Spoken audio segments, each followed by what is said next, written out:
Okay. Hey, Bunny. Yes, I really like you to start listening to your moderators. The bots keep hitting you all the time. Hey, Phoenix.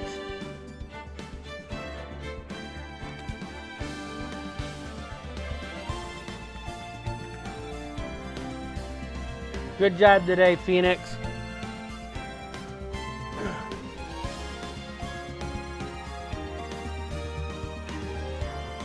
Okay. Well, you have to not be so picky, okay?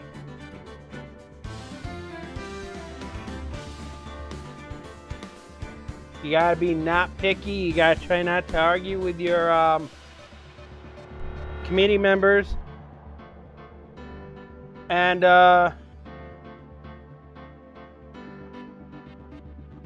yeah, I know it's too late for that, but don't do it again in the future.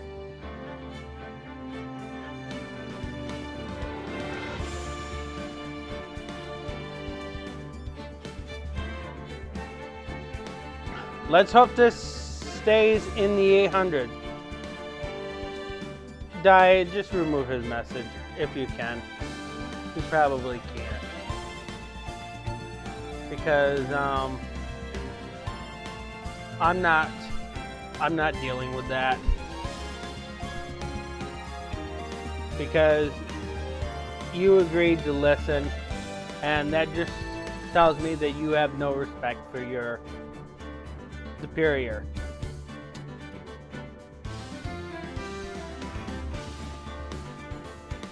Anyways, before I got rudely interrupted,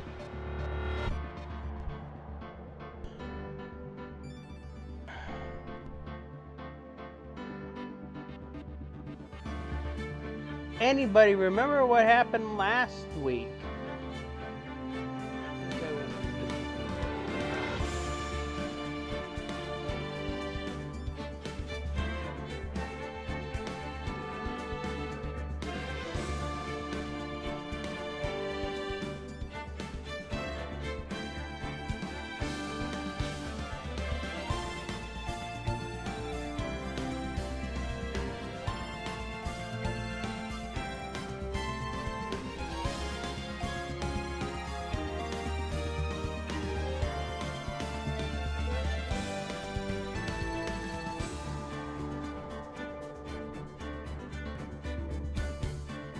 Victor Kudo shenanigans. Yeah, we actually did our first trial. And we had Victor Kudo.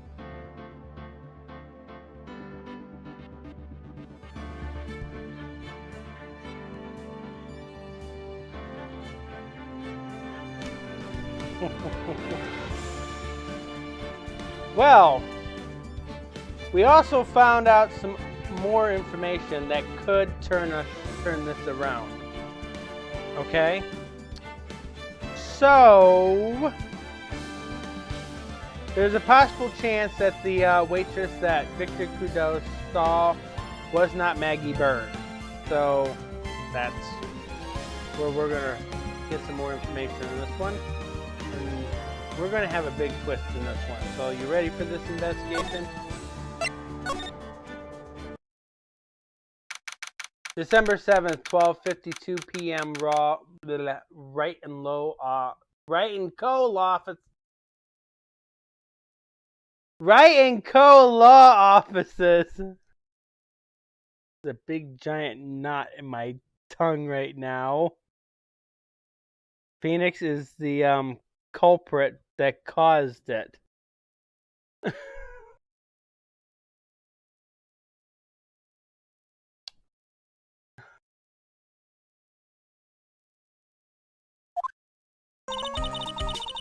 So, how do you think the trial went this morning? How do you think it went? It got a bit crazy in there. I just wonder if that killed our chances. Yeah, I guess it did get out of hand. Mr. Kudo's testimony did nothing to help us. Plus, now we don't even know the identity of the waitress who laced the coffee. No, it is not. Why are you in a rush anyways?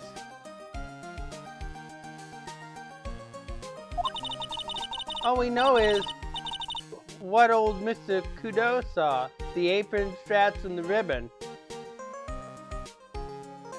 Deal with it.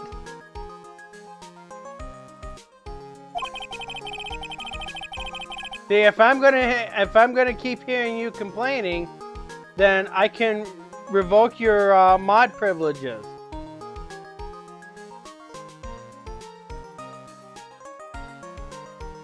I don't want to hear excuses.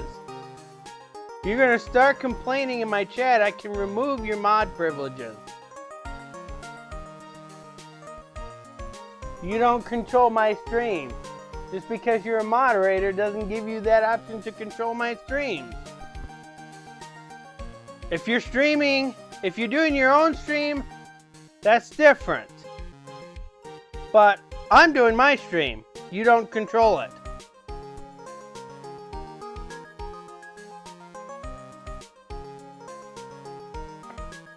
See, now you've upsetted the fairy. And the victim was wearing an earpiece when his eardrum was ruptured.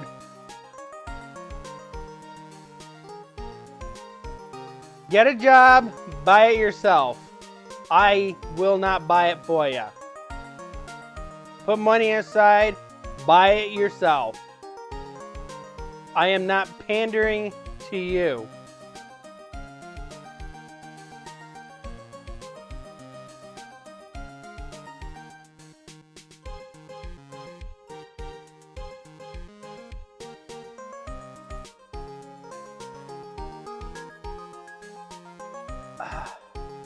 John Armstrong may not be the most liked character, but it does not hurt the case any. Matter of fact, John Armstrong is probably the most well-written character in this case.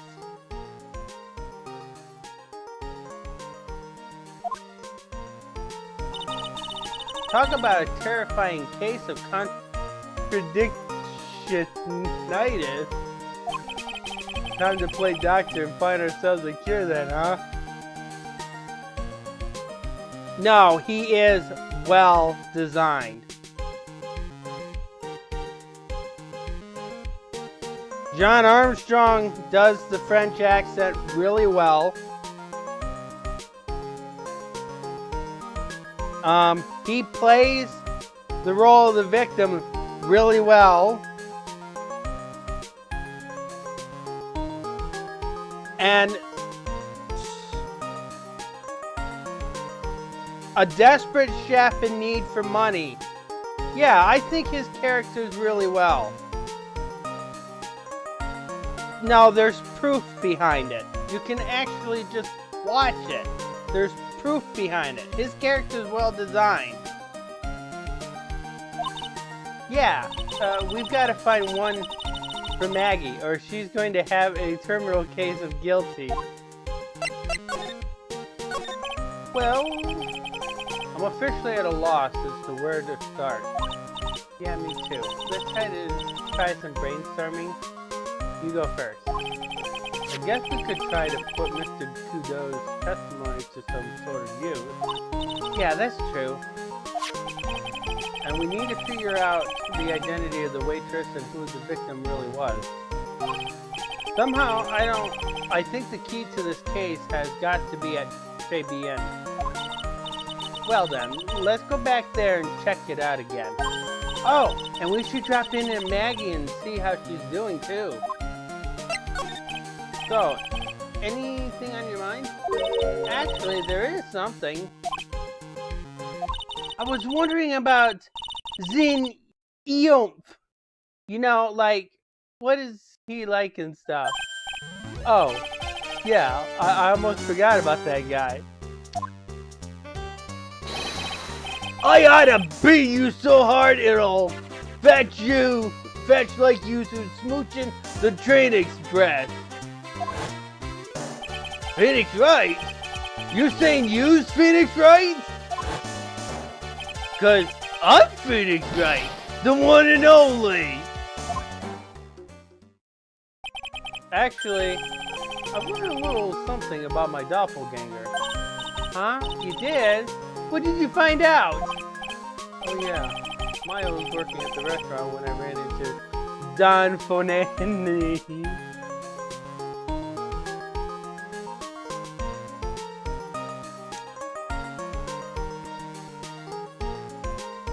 Firo Tigra.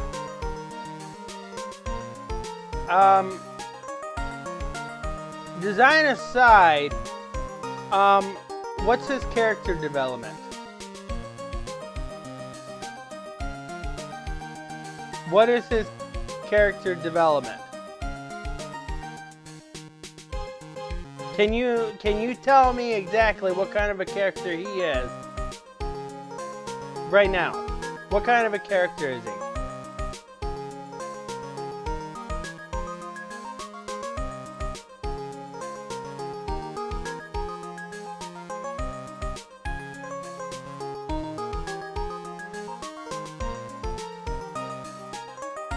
She's already seen the man.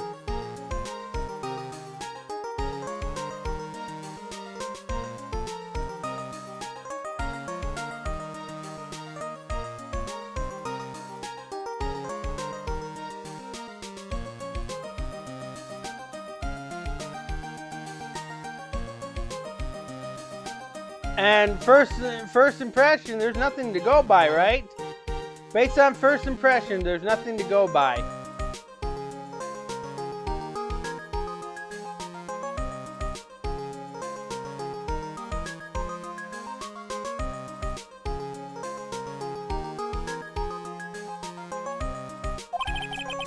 Let's just say he was such a terrible version of me that I wanted to sue for defamation.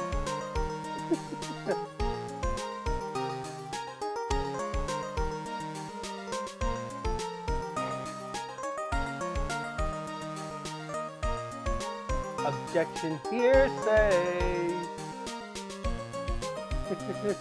Objection hearsay.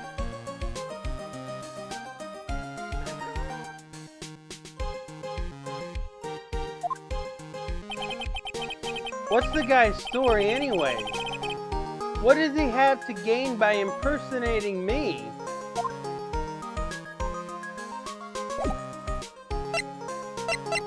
Okay.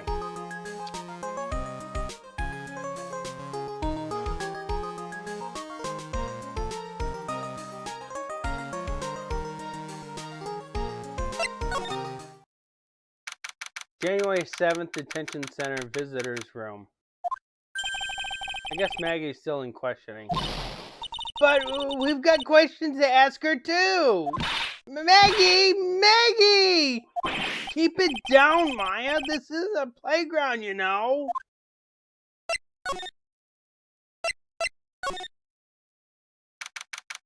January 7th. Trey BN. Empty as usual. Yeah, and it's lunchtime too. That's it! That's it! Come on! Come on! Come on! Hey, that sounds like... No, just call an 8, pal! Come on! I know you can! He's getting really worked up about something. No! That's the wrong number! Oh, looks like an 8 would have only netted me $5 anyways. What a ripoff. Hey, don't say bad things about Gumshoe. Di likes Gumshoe.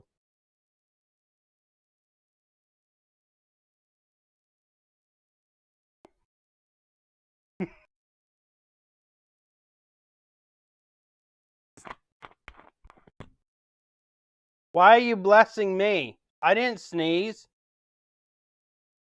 Did you see me sneeze? There's a camera right there. Did I sneeze? Di, did you see me sneeze?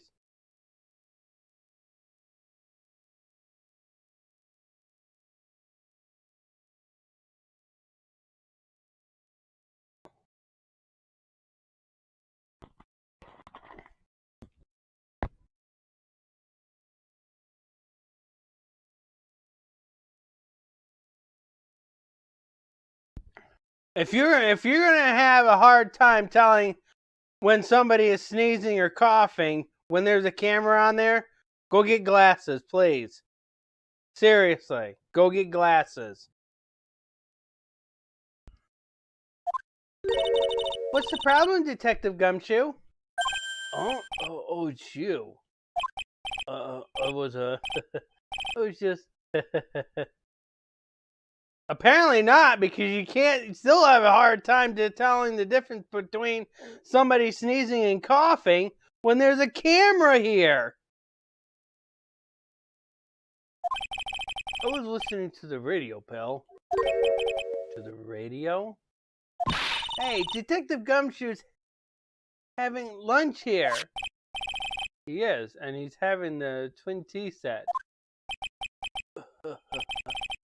What can I say?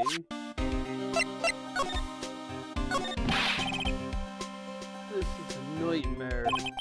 How am I supposed to look Maggie in the eye now, pal? You really drove her into a corner, you know. You always blow apart my testimony. Why of all days didn't you do it today? Sorry.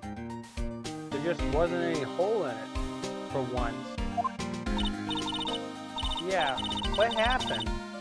Usually your testimonies are like Swiss cheese. Swiss cheese? Would he have preferred crumble like Ace Parmesan? Crumbly like Ace Parmesan. That sounds like that sounds pretty delicious. I'm hungry for some spaghetti now. Anyways, this case has already been ruled on. There shouldn't be any holes left to find. So, did Maggie say anything to you about me? How did she put it again? I can't believe Detective Gumshoe! I hate him, sir! I hate him! I don't even want to ever see him again! Something like that. What? Whoa! But please, Detective Gumshoe, I didn't mean... Why? Why is this happening to me? He's banging his head on the wall. He's banging his head against the wall, Nick!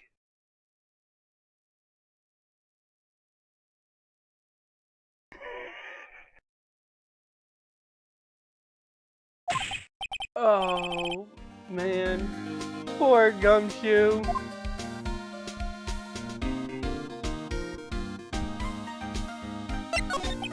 So, did you like the twin tea set? I've never paid that much money for lunch before. I was so nervous my hands are shaking. So, how did it taste? Well, for 20 bucks? Yes. I don't know how to describe it really. It was delicate. Delicate? You mean you liked it? It didn't taste bad to you?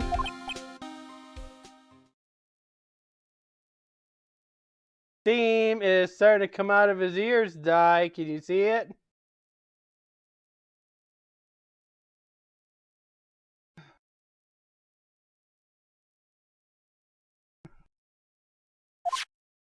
Oh, what's the matter with him? Looks like he's thinking. That's it!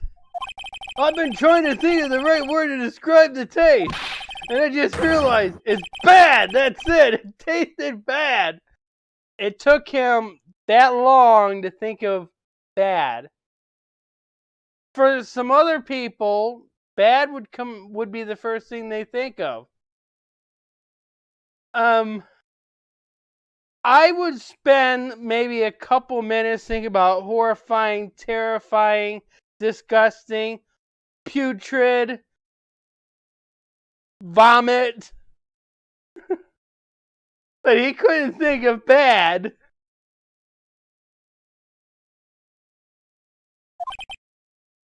It's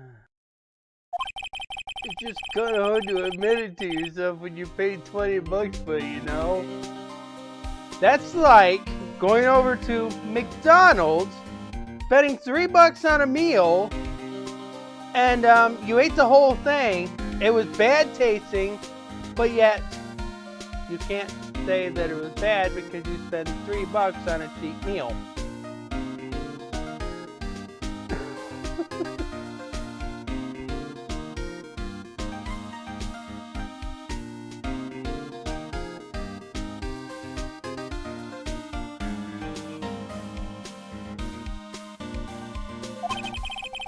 Maybe he should have found out about the price after he had finished eating.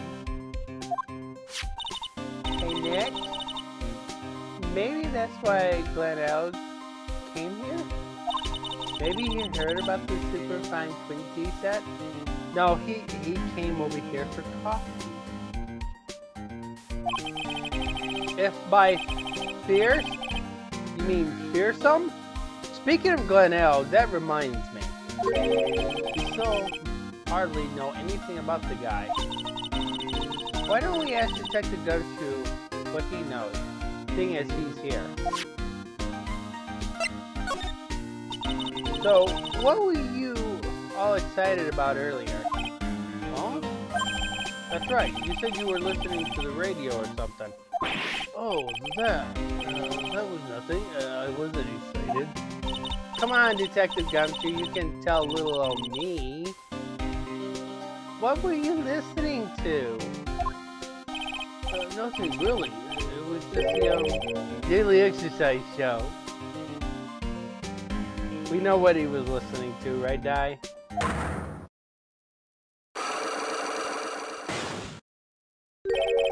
What the?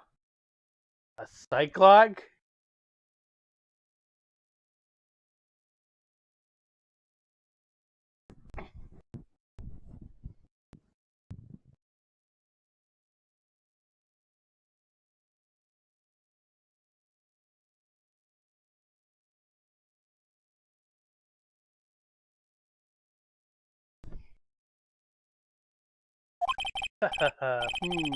This lunch special lobster sure is great. Then why are there tears in your eyes?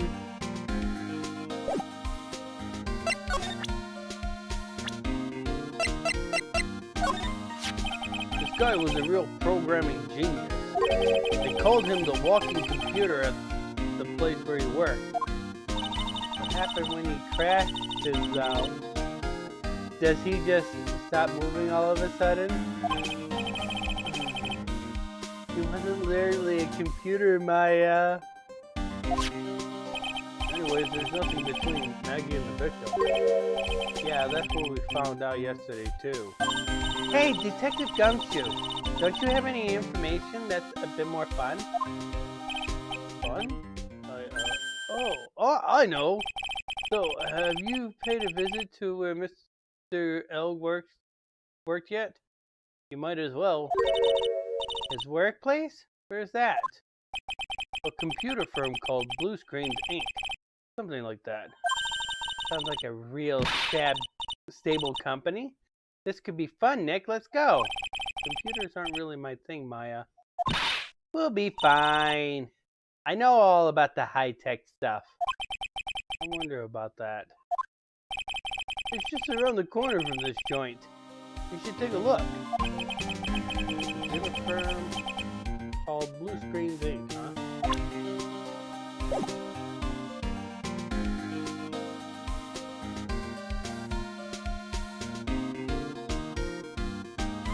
All right. Are you ready for this, Di?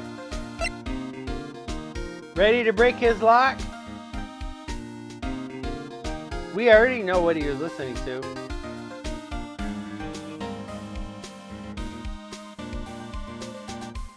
No.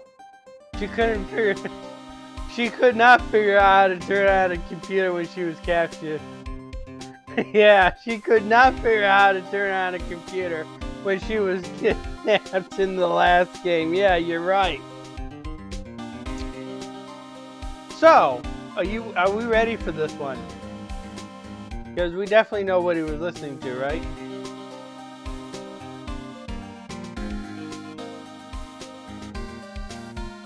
Take that!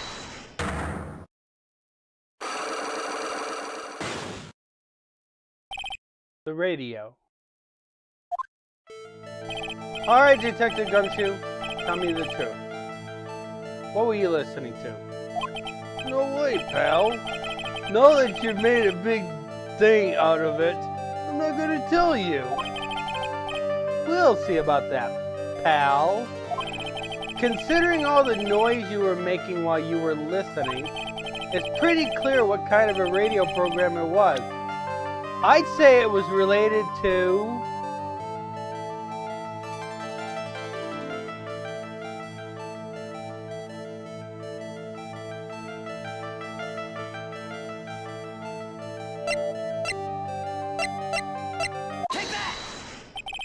I'm right, aren't I? You were listening to the lottery results, weren't you? You thought you tried to win big just like Glenn Elg did. It's like you could read right through me, pal! Huh? I've cracked him already? See, pal? That's why I said it was nothing.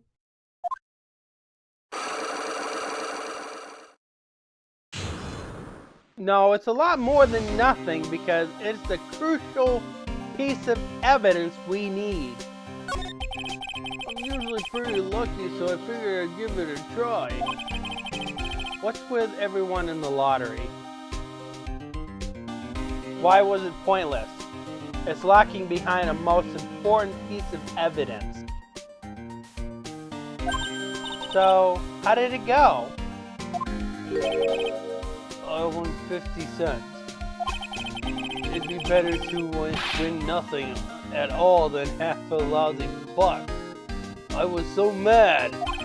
Yeah, I know the feeling. Bought the same kind of ticket as Mr. L, see? And they've got this special radio show where they announce the winning numbers.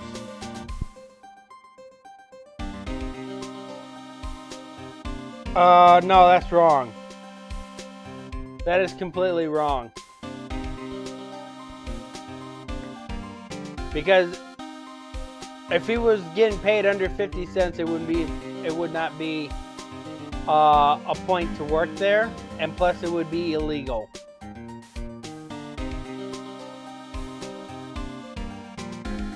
It would be illegal.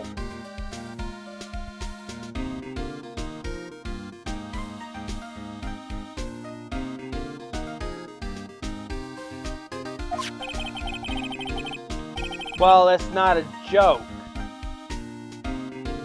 Because you have to be reasonable with a joke too. It has to make sense.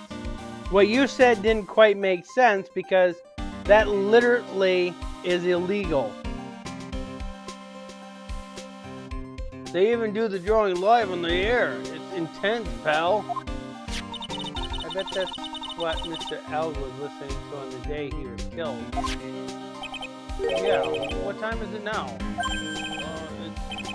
It's after 1:30. Now the lottery results always broadcast at the same time? Yeah, look, I got the flyer when I bought the ticket. Millionaire radio flyer added to the court record. Experience the most thrilling 10 minutes of your life every Monday at 1:30 p.m. And you said that psych clock was pointless? That is a very important clue. When you say die, because we did not know that before. That is crucial information. And that changes this case completely upside down.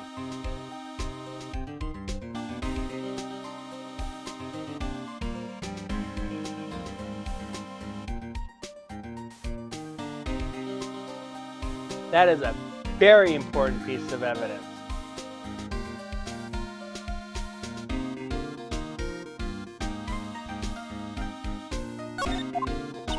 Millionaire radio?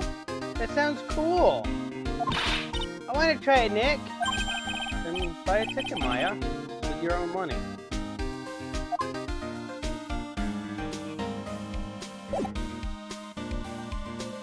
Okay.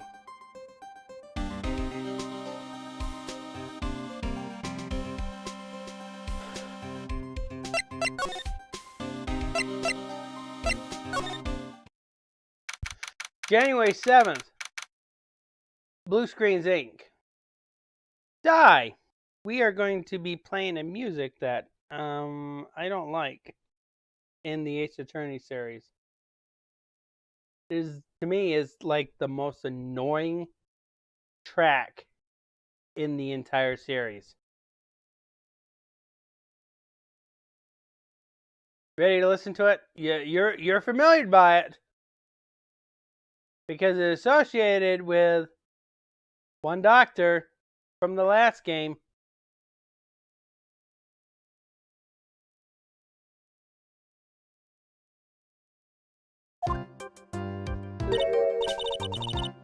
Wow! This place is so high tech. You can also smell the electricity in the air. There it is.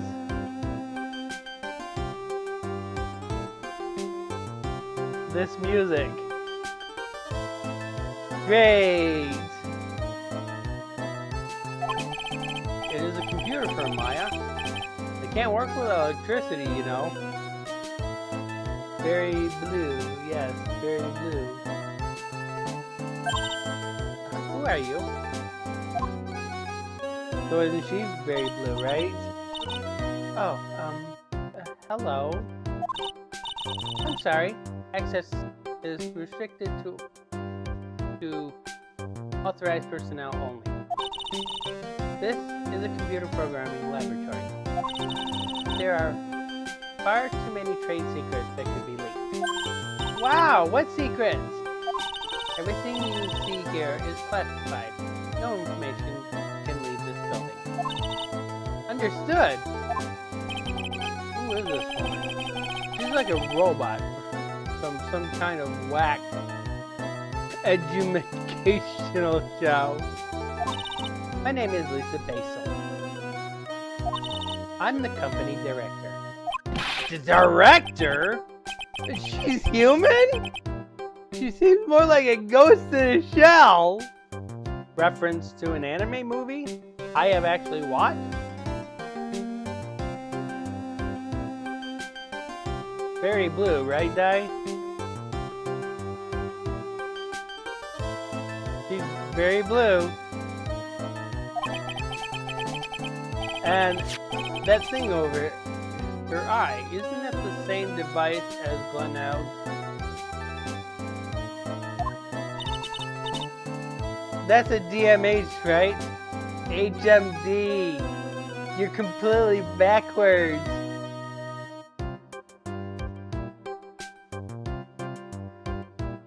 I'm pretty sure it's called Blue Screen Ink because of the HMD that they wear. It's actually a computer screen. Nice try, but it's the other way around, Maya. It's an HMD. Ruby!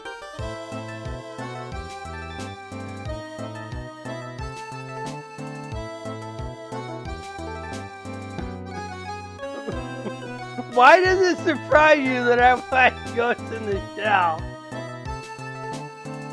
I own the movie! It's over there somewhere.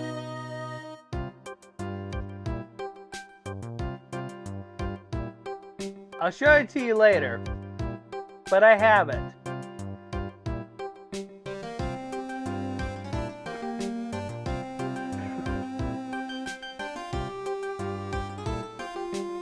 Exactly why are you surprised? I don't seem like I would. Why?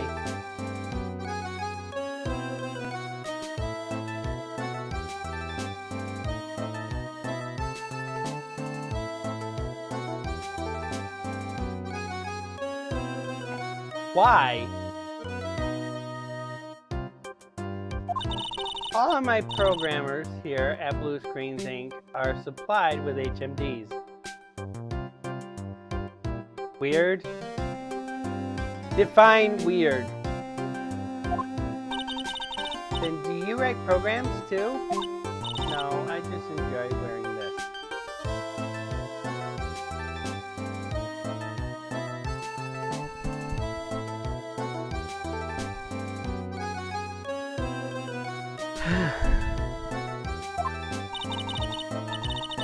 They are pretty cool. I wouldn't mind one. Define weird.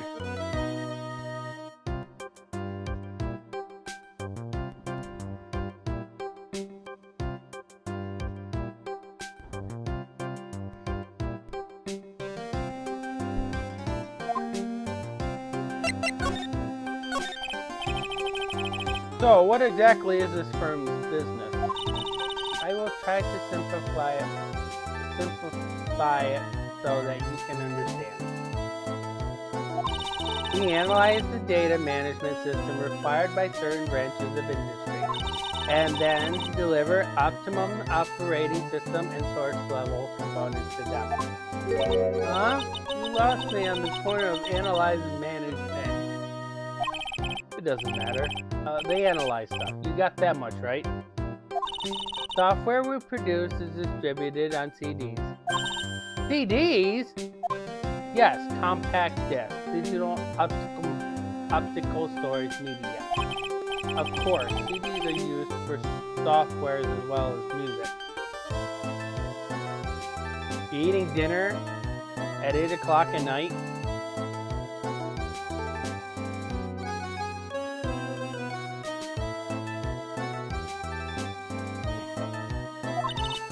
It is a small firm, but all of my employees are first-class programmers. Let's ask one of them what they are doing. Excuse me, what are you working on right now? Just odd.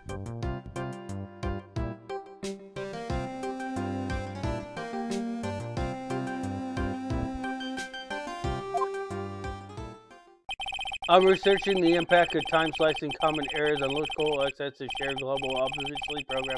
Fluence response to time and performance of the variables and memories ahead is valuable to the source of execution. Well, you get the idea. This is the sort of thing we are involved in. Sorry I missed a few words, but it kind of sounds like how they would say it.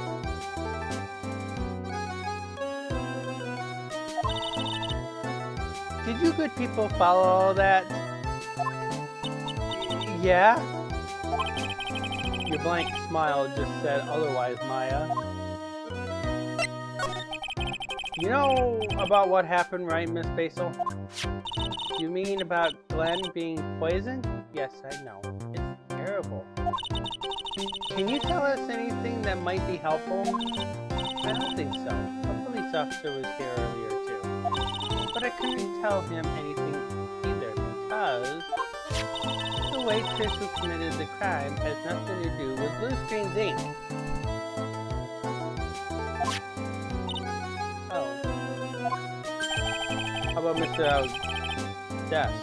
Have you cleared it out already? No, not yet. It's this one right in front of you. If there's anything that might be worth to you, you are welcome to take it.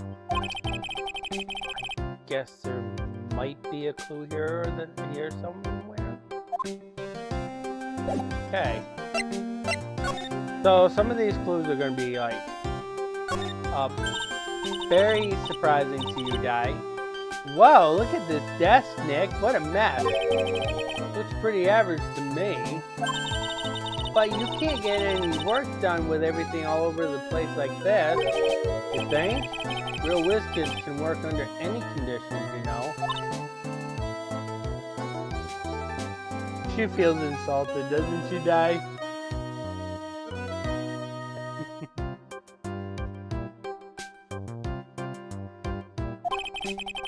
She's trying to hint that I should tidy up my desk more. I'll clean my desk when Maya stops asking silly questions. No hurry then.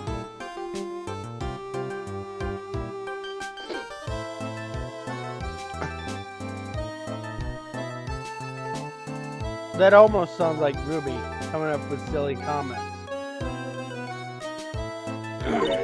Hey, this calendar. What about it? If this is another hint about tidying, you can forget it. Someone's marked December 3rd in red pen. December 3rd? That's the day Mr. Elg was murdered. Is there anything else? Yeah! It says, meet with the tiger. The tiger? Glenn Elg's calendar added to the court record. Tiger! We're gonna meet with the tiger.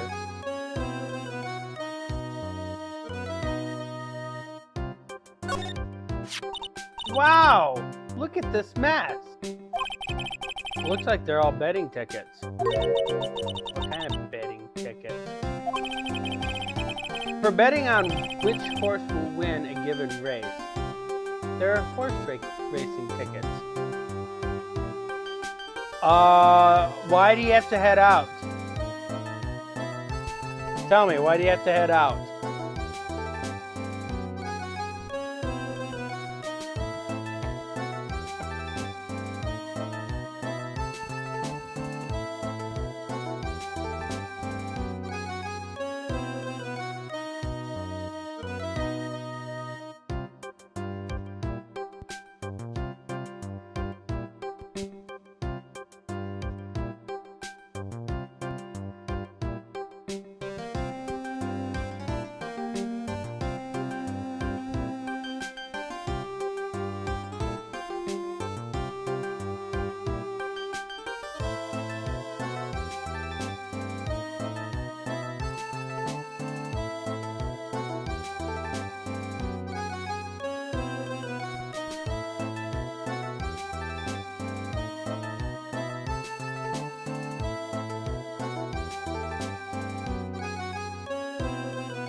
What time is it over there?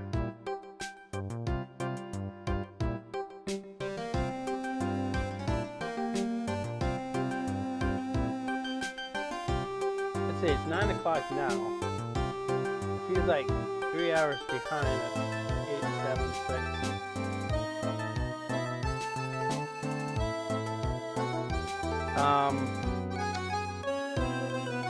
If it's not Walmart, all of them should be closed by now.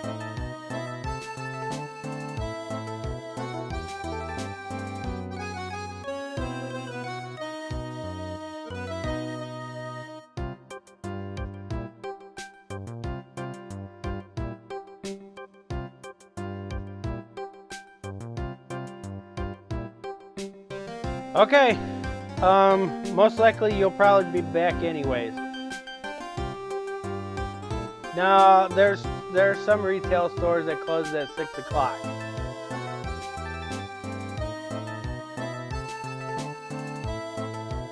Matter of fact, I have a few of them in my area that closes at 6 o'clock.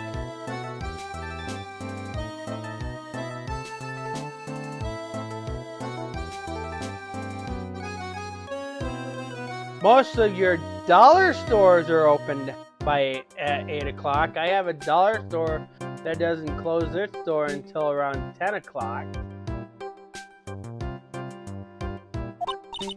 Oh, wow. The stores are stuffed full of these. Looks like they're all losing tickets, so.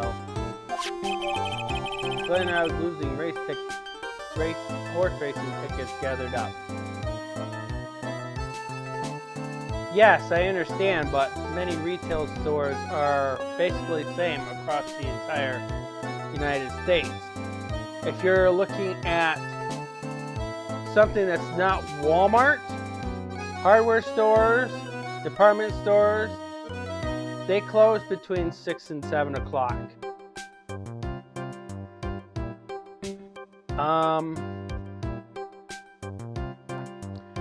Dollar stores are open until 8 most of the time. Unless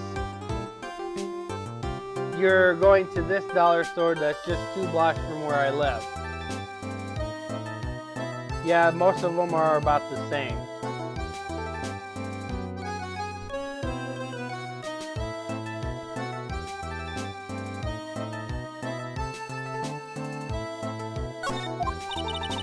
This many tickets will get you what? $1 down at the recycling center? But I didn't know you were so hard up that you tried to profit from the dead, Nick.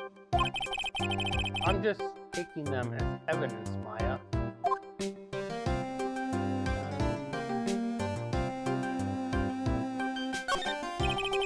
He's really pawning the keyboards, isn't he? Wow, I bet that's where the pro in programmer comes from, huh? I guess I should be resting on my laurels. Gotta expand my skill set and all that. Yeah, that's a good idea. Maybe I could become old Speedy's apprentice. And what about your spirit medium training?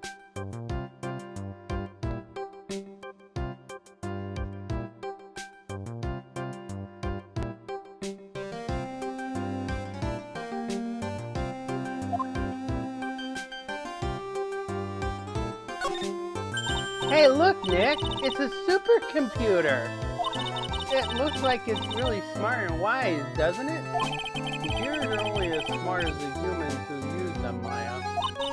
That explains why we don't use the computer in our office. You work there too, Maya. Yeah, but at least Please, don't argue about something that's so trivial. Otherwise, the computer will laugh at you.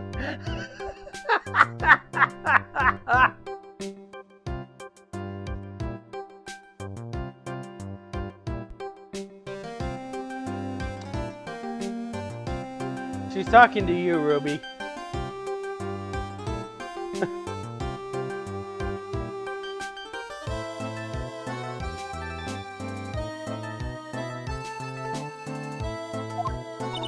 She says she laughs at us, Nick. She's a human, Maya, not a computer.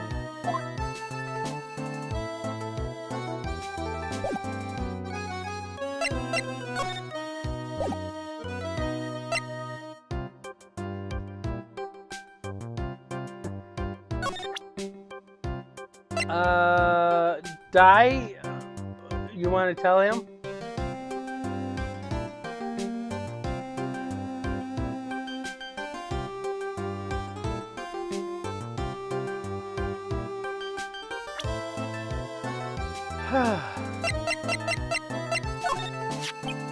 About Mr. L. He was a top programmer. I would even say he was a genius. But he did suffer from one or two bugs in his personality. Oh, like what? He was a bit of a loser. Perhaps that would be the best way to describe it. That's what got him into trouble. What's the matter? He was a top programmer. I would even say he was a genius. So he was really no trouble at all. A model employee. Di was looking at that whole thing and bet he was like, recalculating!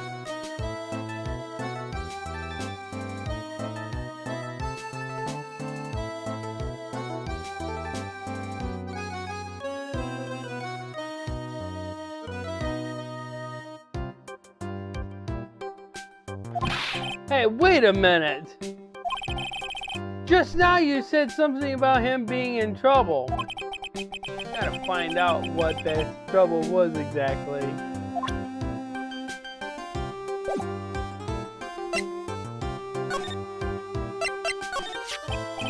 About Mr. L.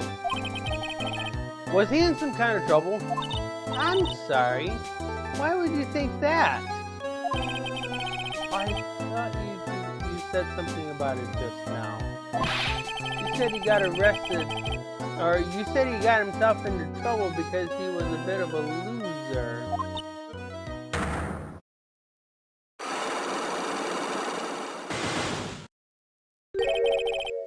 Three Cyclops.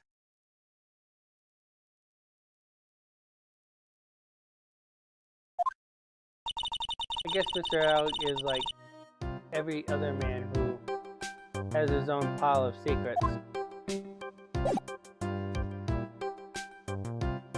Dude.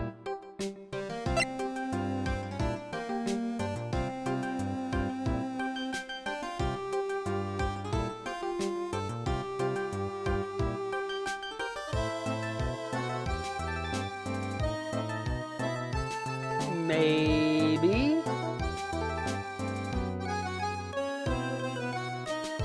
She's your wife anyway, right?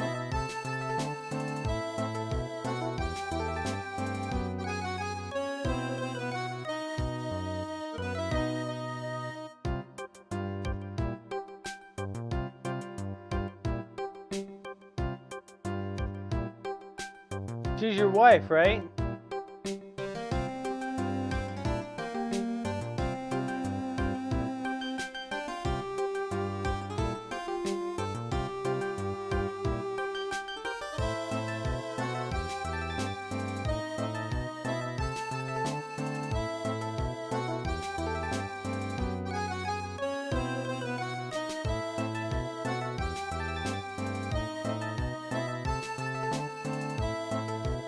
Why? I thought you go for blue heads.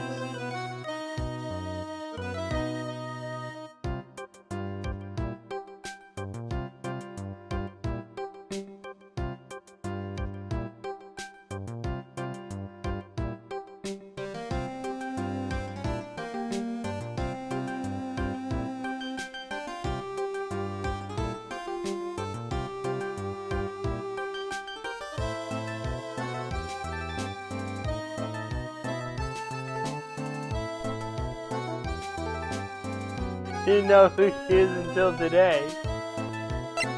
She is the Blue Screens Inc. director.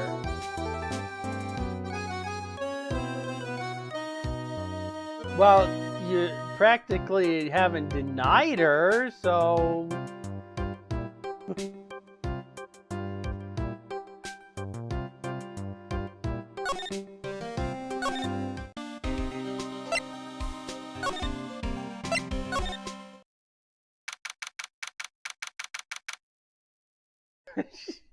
Sure. The first thing you looked at was her suit, not her face.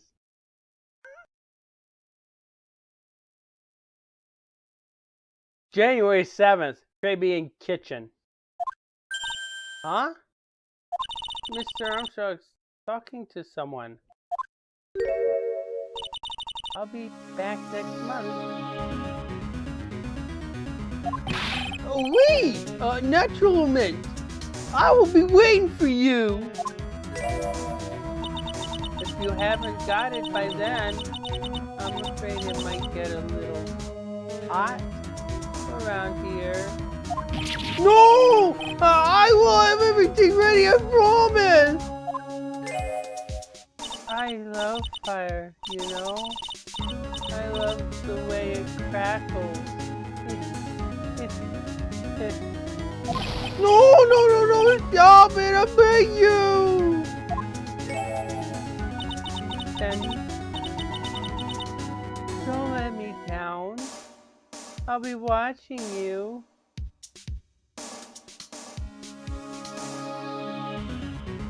An edgelord? What? No! This is not necessary! You can trust me, mademoiselle. Talk to anyone, and I'll drive a knife right through your heart.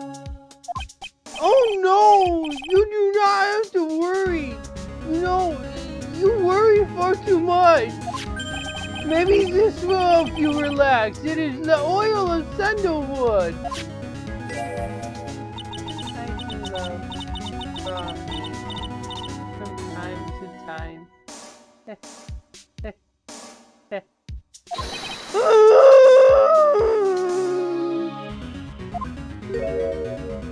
I'll be taking my leave. Goodbye for now.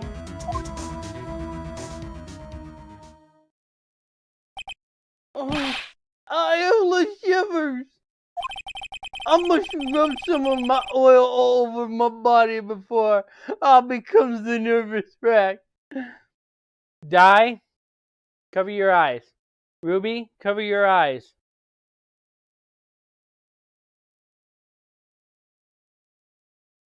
Are they covered?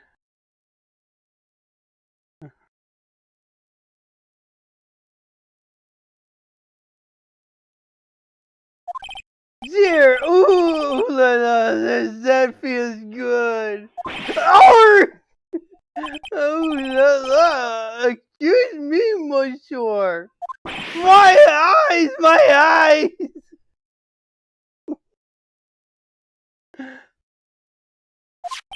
Your eyes? If you have troubles with your eyes, you need this. The oil sandalwood. Isn't that just the leftovers of what you were just using?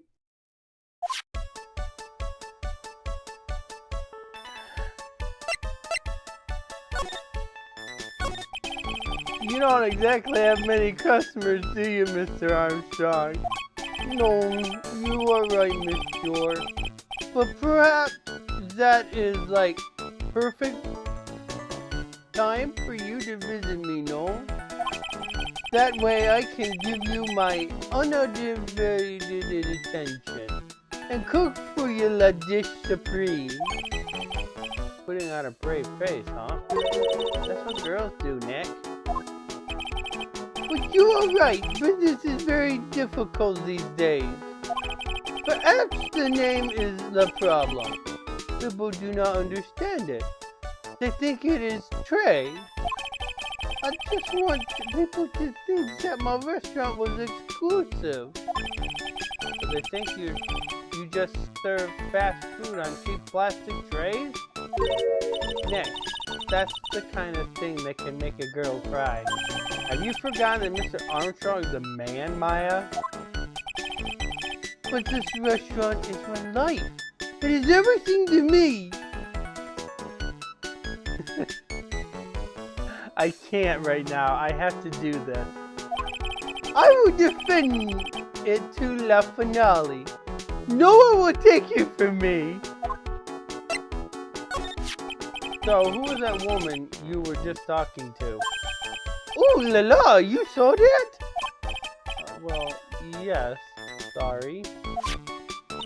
So, who was she? She looked so polite and graceful. Polite? She wanted to eat him raw! That's polite? Polite? Graceful? And she likes raw meat and fires, right? I'll be back next month. Oh, natural lament. I will be waiting for you. She might be, but we'll get into more details on her later. If you haven't done it by then, I'm afraid it might get a little hot around here. No! I will have everything ready, I promise! Now that I think about it, hey Maya, I think it's pretty clear what kind of a conversation they were having. You think so? Well then let's show him the piece of evidence and see what happens. Yes.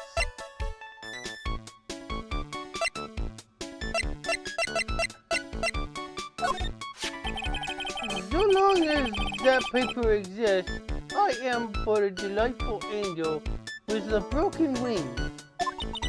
An angel, huh? It doesn't bode well when you think about it. We! They keep harassing me month after month. In the end, I had to give in. I agreed to help them. Help them? With what? I must sure. If I did not owe them the money, I would have refused. But my hands were tied. Please, what did you agree to help them with? No, I cannot say. If I tell you that woman, she will slice me up and eat me with the salad garnish. Ew. I hope he doesn't mean that he'll literally be sliced up and served with garnish. I'm going to guess that woman has something to do with your loan contract, am I right? Please, Mr. Armstrong, tell us about the woman.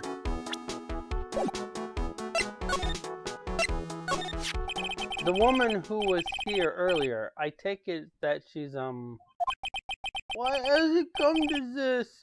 What a tragedy. Surely I found myself so deep in the debt. It's a sign of the bad world we live in, huh?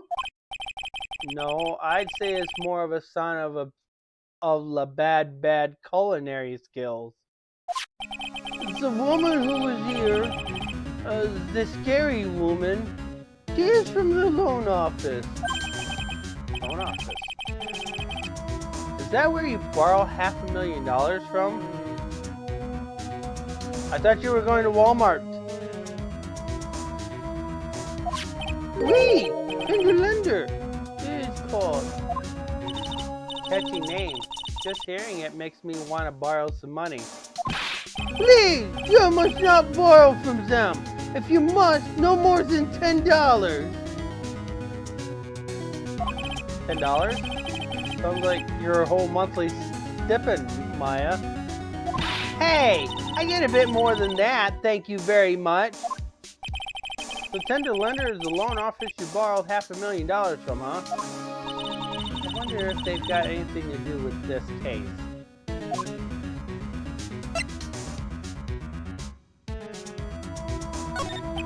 I am a weak woman. When I'm upset, I have to buy something nice to cheer me up. Thanks to him loaning me the money, I have to pay back $500,000 now. I'm like his slave. I have to do everything that he tells me. Who's this he?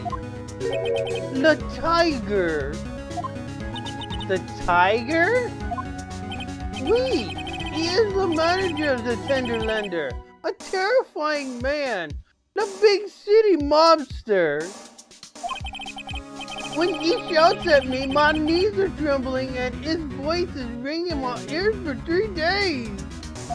As soon as I hear the noise of that battered old scooter he rides, I start to cry. A big city mobster who rides a battered old scooter? Does this guy resemble me by any chance? Oh, no, no, no. This man has a presence, a most formidable personality. Although, he does have the spiky hair just like you. There is a resemblance there, I suppose. Sounds like this loan office is worth checking out after all. If you want to visit the tender lender, it is just beyond Vitamin Square. Hey, Nick. If you need money, I can loan you some, as long as it's less than $3. Thanks to the offer. Just beyond Vitamin Square, huh?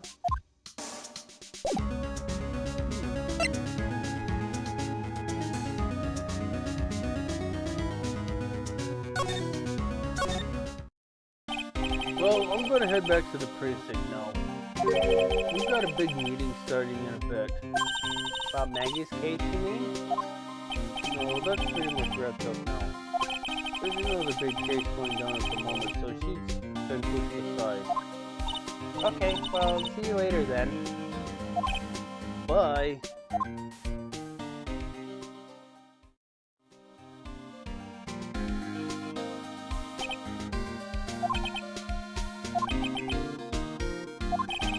You better get going, detective, or you'll be late. Actually, I've kinda got a favor to ask. It's a big one. A favor? Yes, it's from Maggie, actually. I was kind of hoping you'd give this to her for me. What is it? It's a lunchbox. I got up early so I could make it. I'm really worried about her. She looked like she's lost a lot of weight. Detective Gumshoe. How many weenies are in here? There's not a person on earth who could down this much meat. You think? I love weenie. I can't get enough of their tender juiciness. So will you give this to her? It took me ages to make. So please say you will, pal. Can't exactly say no, can I? Gumshoe's lunchbox given to Maya to carry. Maybe I'll eat it myself if I get hungry. Don't forget, okay? I'm counting on you to give this to Maggie. He's finally gone.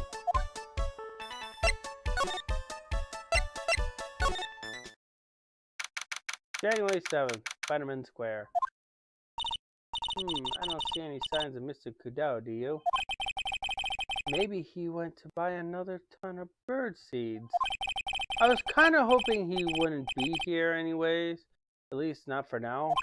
Besides, any more seeds today and I'm liable to turn into a real phoenix.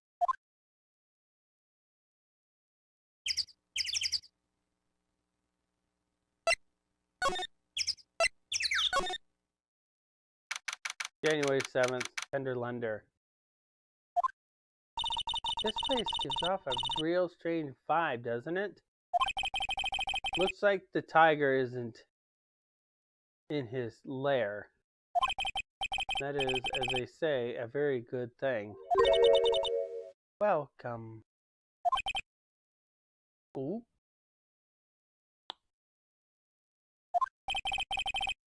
Talk about a creepy voice. and makes your soul want to shiver up and die. You're here to discuss a loan? No, not exactly. The manager's away at the moment. Wait quietly, please.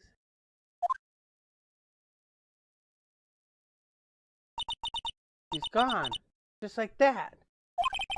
Guess we'll just have to come back another time. But this is the perfect opportunity, Nick.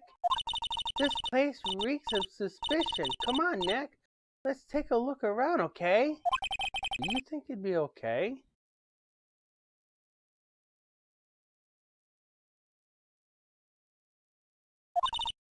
Of course. Coffee? Ah!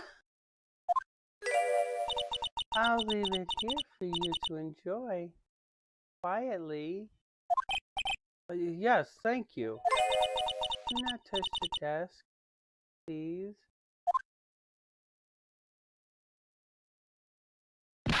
Nick!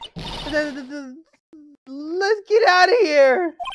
Now she wants to get out of here.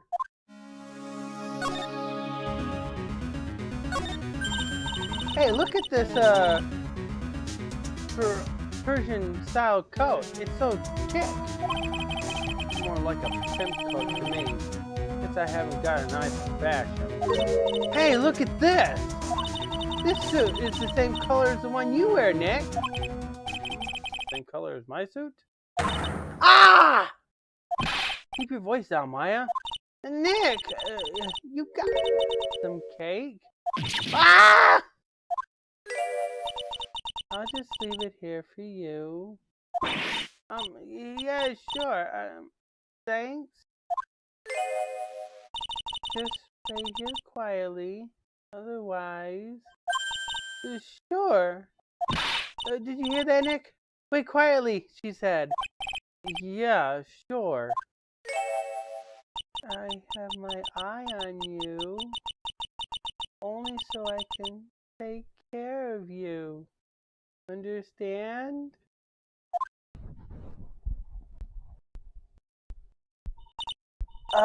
I'm scared, Nick.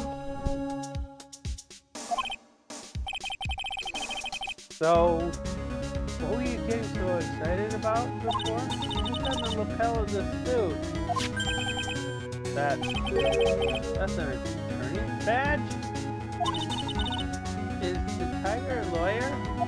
No way! Look at this thing! It's made of paper! Paper badge added to the court record. It was also drawn on, too.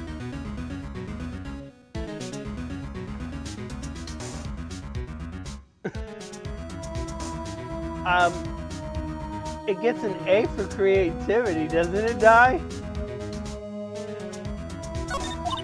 For some reason, your badge suddenly looks really cheap to me, Nick. Why doesn't anyone recognize an obvious fake badge when they see one?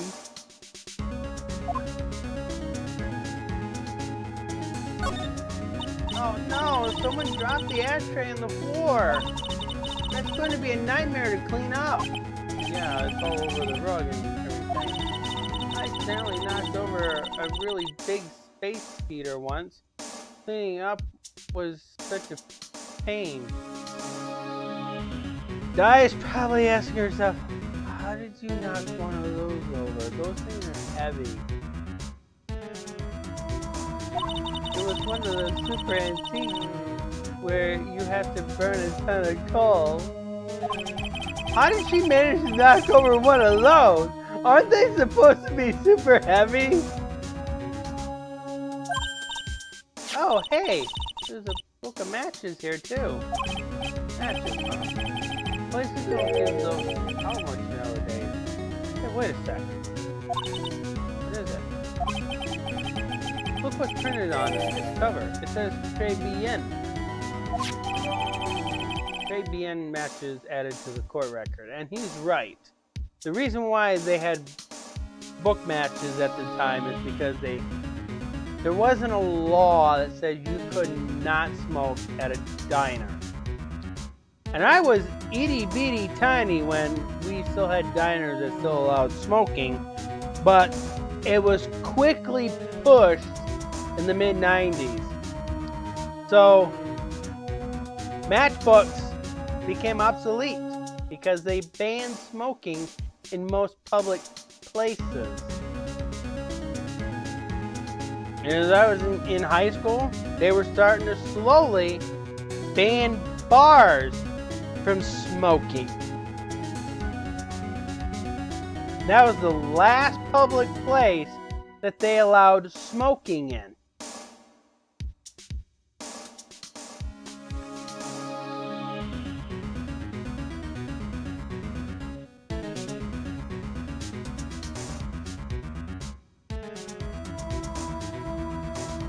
Yeah. You were pretty much born in an area where most places banned smoking. And if you were born at the time where they allowed smoking in bars, then you were probably too young to not remember. So, yeah. That's how that worked.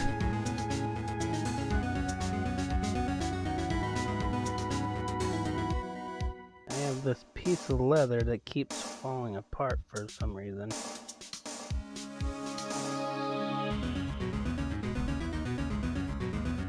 I don't know why. These matches could come in handy. You might be able to use them. Yeah, the pilot light for the office boiler keeps going out. Swing and miss, Maya, swing and miss. Yeah, the Tribune logo is a key that it can help out. And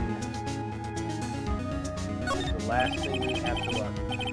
There's a CD player on the desk, but the desk is so loud, no wonder you can hear it. The lid's open. I wonder what kind of music the tiger's into. Have you finished the coffee? Ah! Yes, thanks. It was lovely. So, you drank it all?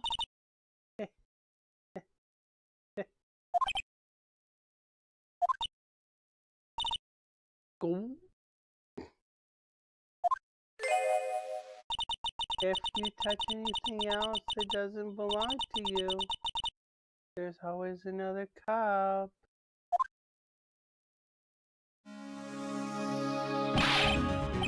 That coffee! It was laced with something! I'm almost sure of it! Nick, my stomach is killing me! Oh wait, maybe it was just the burger they ate for breakfast. I sure hope so! Better take a look at that CD while we still are alive and have a chance. What the? What is the Rocco? It's not the Rocco soundtrack, is it? Claw of the Tiger? Claw of the Tiger is a reference to Eye of the Tiger.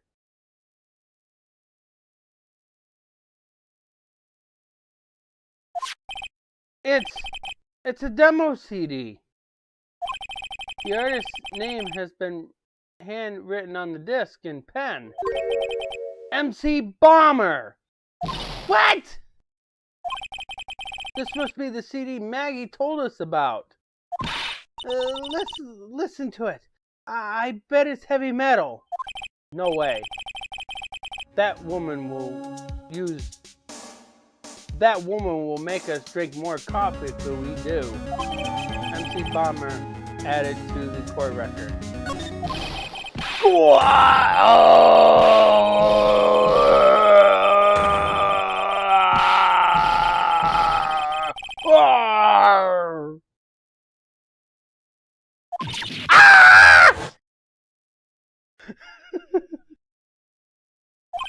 Come out from under the desk, Maya! What are you two snooping around in my office for? Nothing. We are just roar. My precious garbage! You got ash on my rug. You're gonna wish your ugly feet never came through my door. It wasn't us. It was a... You want to argue with me? Is that what you're doing? You think yourself to take me on? I'm gonna flatten you two into pancakes and turn you into new rugs. And I scared your cousin?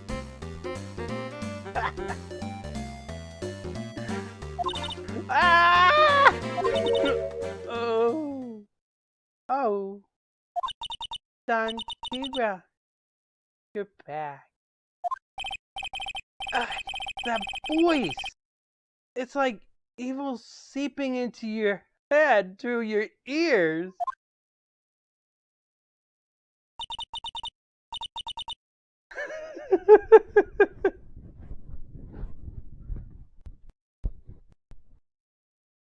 Maybe you shouldn't have it so loud at a Walmart store. I'm sorry, Don Tigra. I knocked over the ashtray earlier, and... Has she got a death wish? Or what? Oh, right. Huh? Forget about it, Violetta. It's nothing.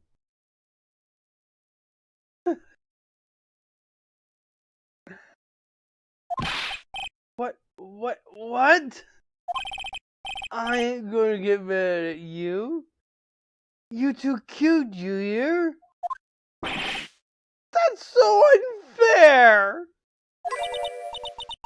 Here, have some cookies.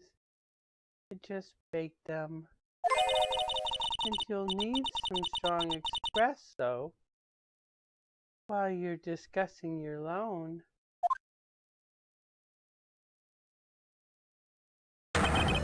Roar! Phoenix Wright! Yes? You was either crazy or just plain stupid to chase after me. I worked so hard, but now you's gotta come and mess up my plan. So it was him. He's my phony. I don't care. No one gets in my way. What? I mean, excuse me? You should have left the little girl at home, right? I have a few big... Grrr! Ah! No question, this is the last time we meet. Ah! Wait! Please! That was pretty weak, Nick. You waited until he was out of earshot before you knocked after him. Like you're the one to talk. I didn't hear you scream hold it either. The espresso? Ah! And cookies? This woman is definitely not good for my heart. Now, what was it the tiger called her? Violetta? So, I'm kind of curious about your company, Fender Lender. With the warm and friendly atmosphere you'd expect from a family-sized business. A conspicuous rate of interest and an effective repayment policy. Why do I get the feeling this sentence is not going to end well? We will tenderly lend you the little bit extra. Here at Tender Lender. Hey Nick, things are a bit tight for Wright Co. at the moment, aren't they? I mean, there's that $500 you owe me from our card game for starters. Why don't you take a loan? Would I like to take out a loan from a place like this? Not so much. Rather take a loan at a bank. It's easier to pay off. Tender Lender is on your side. So, let's say I'm late with my payment. What happens then? Please give me more coffee. Strong coffee. right. Think I'd rather skip town? Hey, just remember I can make strong coffee too, Nick. Strong tea as well. So, you know about the incident we're investigating? What incident? Well, a man was poisoned in the restaurant just near here. That incident. Let me see.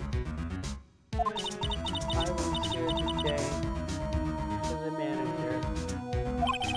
The manager being the tiger? Hero Tigra. The Firo? Fear the tiger. That's the reference. Firo Tigra, fear the tiger. Tigra? So that's where the tiger thing comes from. Insidious? No, it's got a real name. Nick, hurry up and find out more about him.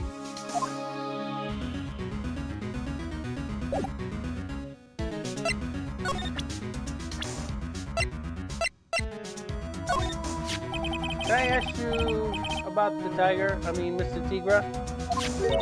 Cookie? Sure. How do you like my cookies? I think for myself. Go ahead, Nick. The honors are yours. No, ladies first, Maya. No matter how I look at this, I just don't get it. What are the tiger and the scary girl doing working together? I love her. It's not exactly coming across in your tone of voice. And I my life. He's the one who saved me. The tiger saved you? Please, address him properly as Don Tigra. Otherwise, I'll have to. Okay, Don Tigra, of course, I'm sorry. He saved your life? I'd sure like to know how that happened.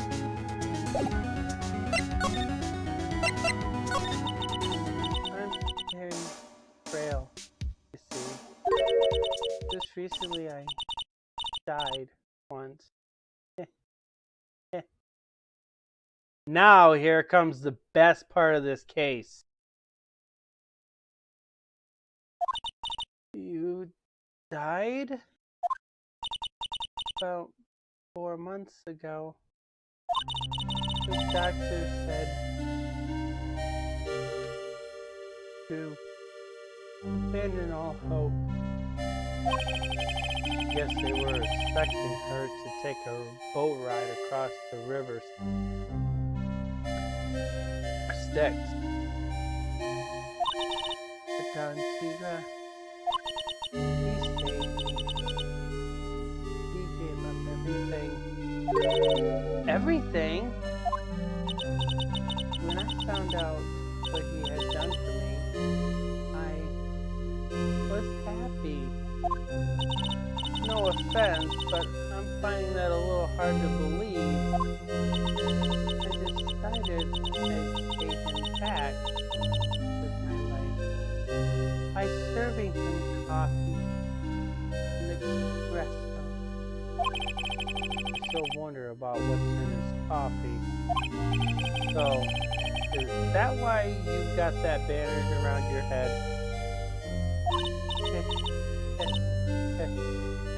This?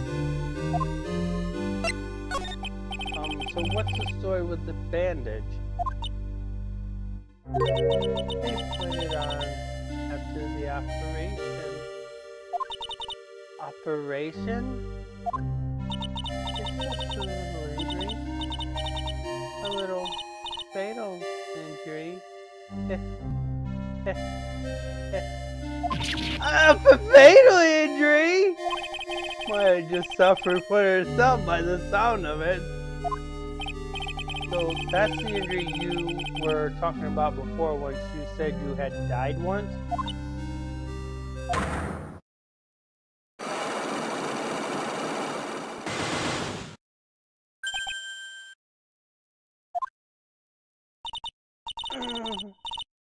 She really creeps me out, Nick.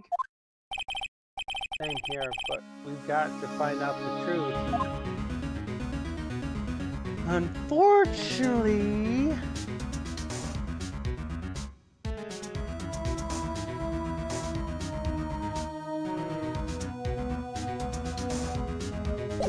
Okay, so there is something on the shelf right here. Let's see, this round out thing is called the Ruma, I think.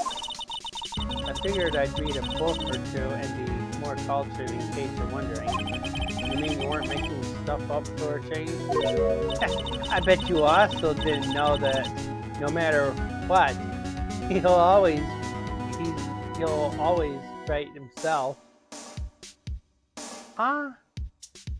I bet you also didn't know that no matter what, he'll always write himself. Capcom, when you send your games to a localizer, please have them proofread it.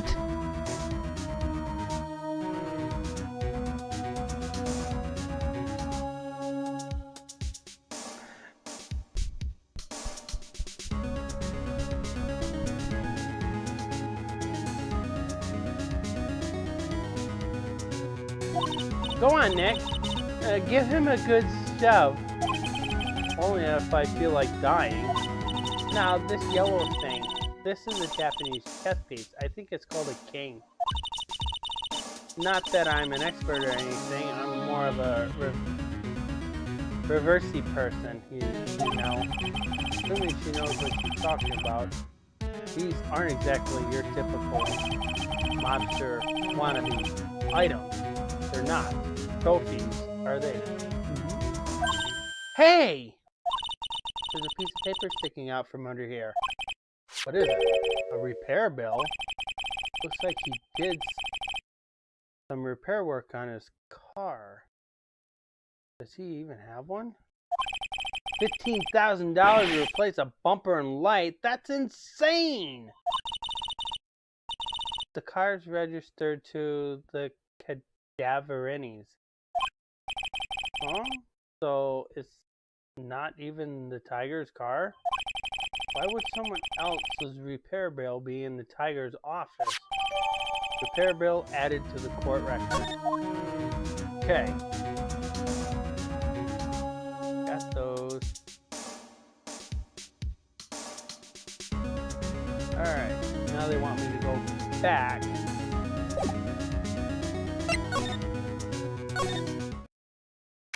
January 7th, Vitamin Square. There he is! Old CD's back from back feeding the pigeons again. There, take this, and get out of my park! Like, I thought he's really mad. Come on, Maya, just keep your head down and let's sneak away while we can. What? Why? Hello, old man! What are you doing, Maya? Huh? Hey, he just turned his back on us. I'm not surprised. I bet I really hurt his pride in court this morning. Hey, Mr. Kudo. Pigeon. Look, we really need to talk to you, alright? Out with the demons! It's in with good faith. Ow, it's easy. Cell splitters, painful. I always knew you were a demon, Maya. Oh, I'm sorry about what happened in court earlier today. Everybody will be talking about me behind my back now. A dirty old man who was so busy looking at the serving girl's back that he can't remember her face. A filthy, deprived animal. Not at all. Are you listening to me, boy? I don't care what you say. I saw the waitress put it in. She put some white powder into the young lad's Davicino. I hear you. And another thing, the young layabout was wearing an earpiece on the same side as the lens of his broken spectacle. We're really sorry. So I made a little mistake about the base. So what? I know what I saw. I tell you. Okay, take it easy, please, Mr. Kudo. So don't tell me to take it easy, you spiky-haired brat. Take this.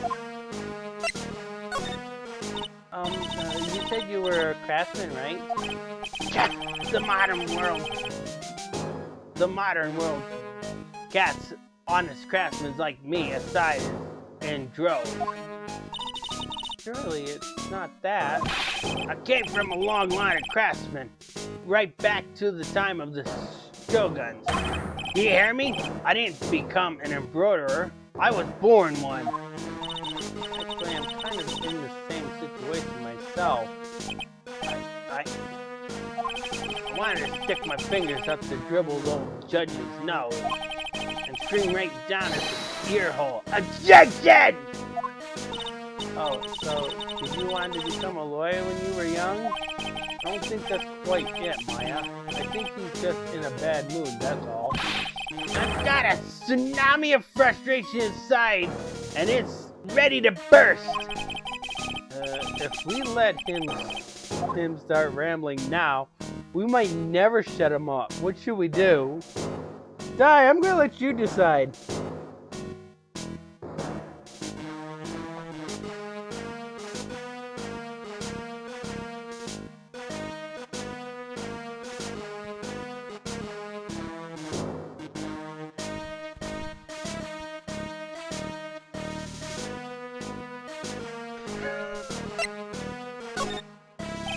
Guess I better let him talk. So there's not much call for craftsmen these days then? Of course not, you idiot! All I'm good for nowadays is running errands. Errands? Everyone takes advantage of the elderly. Buy some bread, Gramps. Take the dog for a walk, Granddad. Feed the pigeons, old man. What am I? Some sort of two-bit community handyman? Well... Buy some bread, now that I can understand. But what's the point of feeding some seedy pigeons? Why don't people say what they mean? Get lost. That's what they're trying to say. Oh yes, I'm just an inconvenience, you see. At home, at the restaurant, I just get in the way, don't I? I'm sure you don't. Wait a minute. What did he just say? At home and at the restaurant? Hold up. By restaurant, are you talking about the Tribune? Did you get asked to run an errand there too? Yes, I did. The very day the young brat was poisoned. What? So on the day of the incident, what were you asked to do? Glad you asked, boy, because I'll tell you what I was asked to do. All of a sudden, a young lad slumped over the table. The serving girl collapsed. And I broke that vase. It all happened so fast, I was in a bit of a daze, you see. Then the owner shut it over to me. Excuse-moi, you call the police. Call them yourself. I should have said back to him, but I didn't think of it at the time. So did you end up calling the police? Like I said, I was in a bit of a daze. Did you call them on your cell phone? Do I look like I have one of those newfangled thingamajigs? I went out looking for a payphone, of course. You went looking for one? I couldn't find one right away, you know. Wandered around for 5 minutes or so. 5 minutes? So for 5 minutes after the incident happened, Yes, sir. The owner was at Tribulations on his own. Why didn't you mention this in court this morning? Well, I would have if you'd given me the chance. But you bullied me out of the courtroom. Thank you, Mr. Kudo. You certainly earned your kudos for the day. Wait a minute. If that's the case, there's more. I've got more to say. Oh, yes, I remember something else. Bailiff, escort the witness out of the courtroom. It's not my fault. You're the ones to blame. You could have at least told us before we got to court. Is it really that important that Mr. Kudo was the one who called the police? What's important is the unaccounted time before the police arrived. The victim was dead, and Maggie was unconscious. Which leaves that man, alone in the restaurant. Mr. Kudo might have been chased out of the place on purpose. What do you mean? Maybe a certain someone didn't want him in the restaurant. Oh, sure. You go ahead and say I was in the way as usual. I suppose I should have been getting myself covered in pigeon poop instead, We need to get more details about what exactly happened. From Maggie and from Mr. Armstrong. Okay.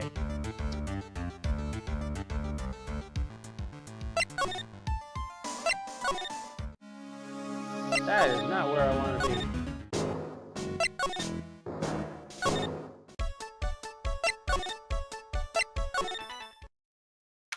January 7th, Caribbean Kitchen. Looks like Mr. Armstrong's out again. This place is open for business. You can't have an open restaurant without a chef. Hey, it's not my fault, Nick. Don't take it out on me. Only a couple of minutes after the incident happened. Mr. Kudo left the scene, leaving Mr. Armstrong here alone.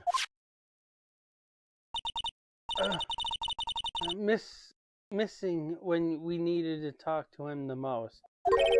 Maybe he's trying to avoid us on purpose?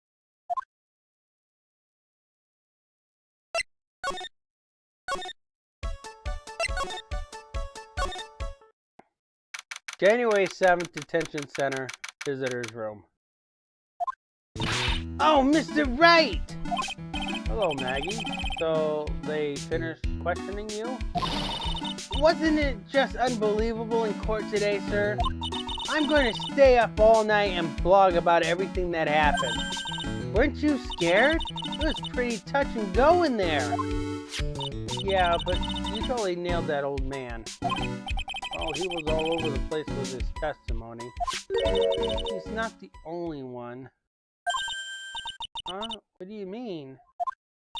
Everyone else's testimony didn't match up either. Not with what I remembered of the incident anyway. Is it possible that she is the one misremembering things? No. No, we cannot believe that she's the one that's misremembering. We can't.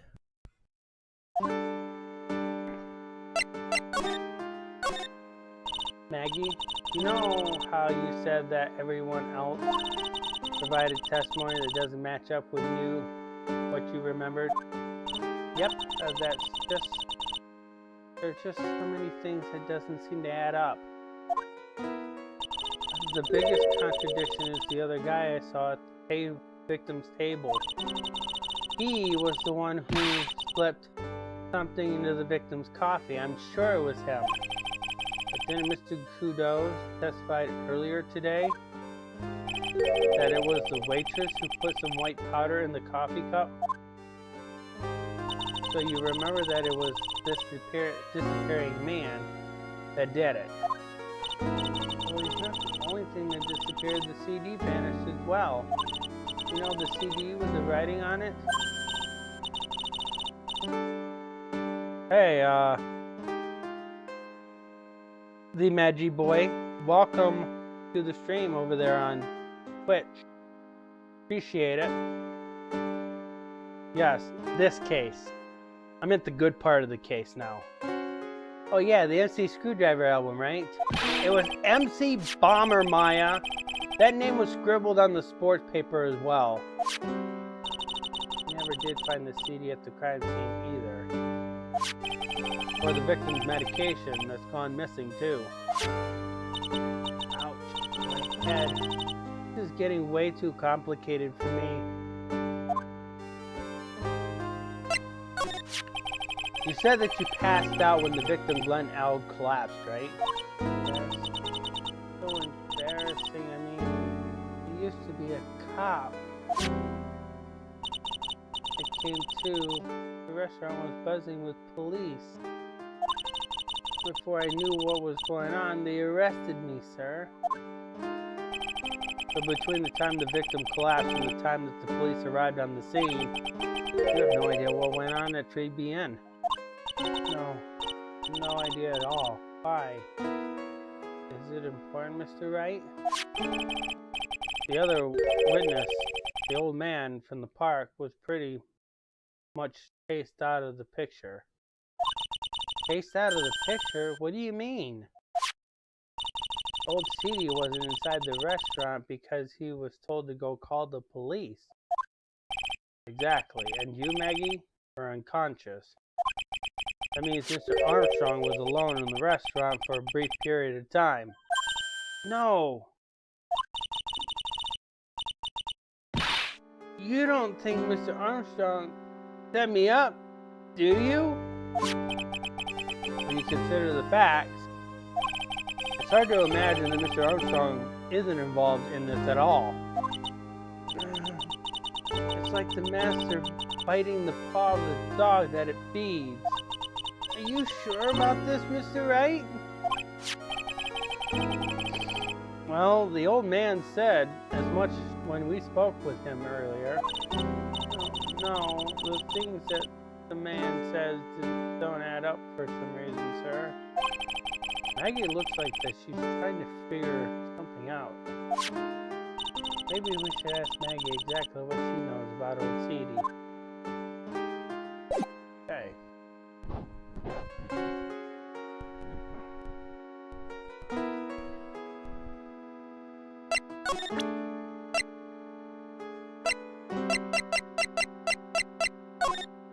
I feel much better after the trial this morning. I've been a bit of a courtroom proceeding addict for years now. It feels like forever since I saw a witness as slippery as that old man. He's not really that bad of an old man. Still, I feel a bit uneasy. Huh? I thought you said you felt better, much better. Maggie, there's something on your mind. You've got to tell us.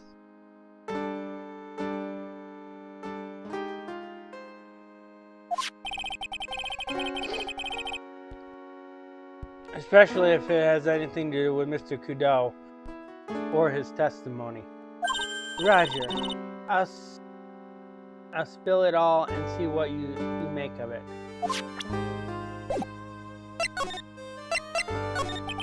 Is there anything about Mr. Kudo's testimony that stood out as odd to you? Actually, yes. The fact that he was even testifying to begin with doesn't quite what? Well, when I took the coffee over to the victim's table, it's true there was another customer in that restaurant. Yeah, we know that already. It was Victor Kudo. But I can't exactly say it was the old man. Okay, then how about calling him a really old, middle-aged man? No, age isn't the issue. The other customer was a woman. A woman? Are you sure, Maggie?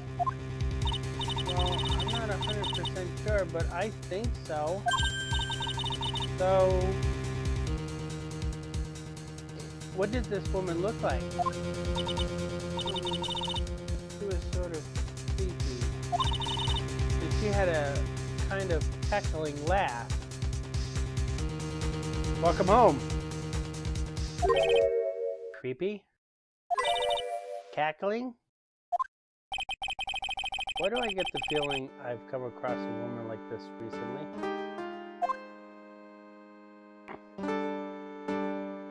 Okay. Now that we got the meat and potatoes of this case, it is time to get the gravy. Are you ready for the gravy, Dayuse?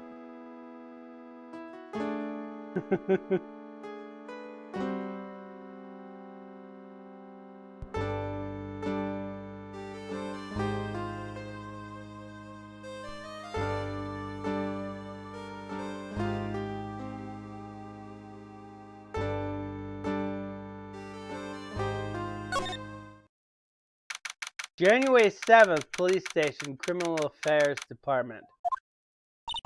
Looks like Gumshoe's not here. Never mind that. What's going on? It feels different in here somehow. You think? Yeah, everyone seems to be on edge. What are you doing? Calling the officers for the briefing quick. Can't you shut down the station server? Chief, quit playing on the internet.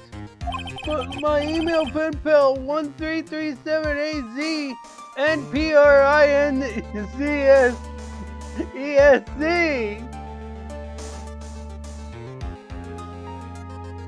I know the last word is princess, but what's the first part?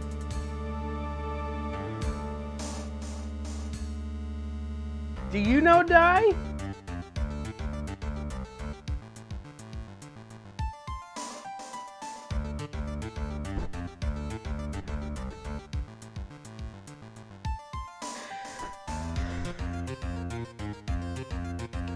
No. Let me quickly look this up. I haven't figured this out at all. 1337 A Z N P R I N C E S C.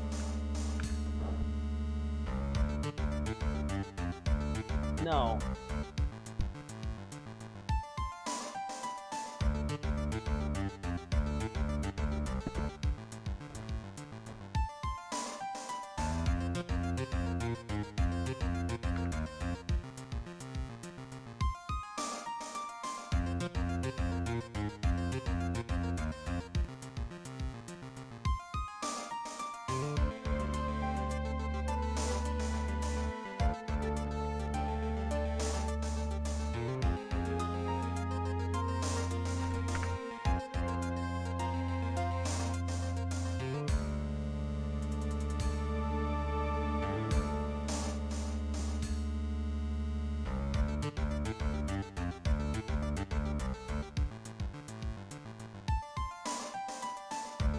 Unfortunately, it doesn't tell me either. Doesn't tell me either. Ugly, what are you talking about? Save it for later. I'm turning it off now. No! 1337 AZNPRINCE.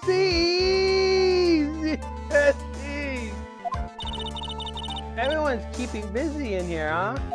Keeping busy, more like panicking. You ask me. Something's going on, something big.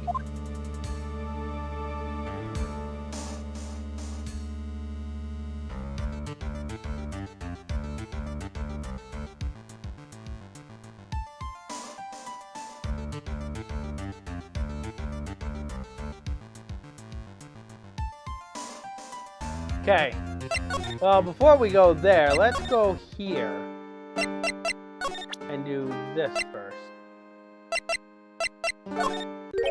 Oh yeah, I've got something you're going to love. Really? What is it? A lunchbox just for you. Here.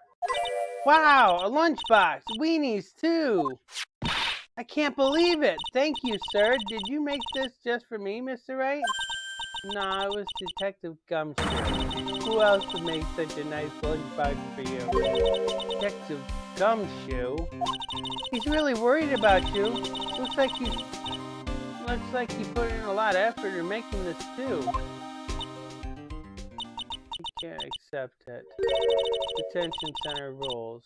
No gifts allowed, sir. Hey, come on, Maggie. Don't be like that. Rules are rules. They'll lock me up if you break them. Somehow, when an ex-cop turned witness says that, it seems a whole lot scarier. Anyway. I hate weenies! Oh, really? It's all yours, Maya. You can enjoy it with Mr. Wright. But...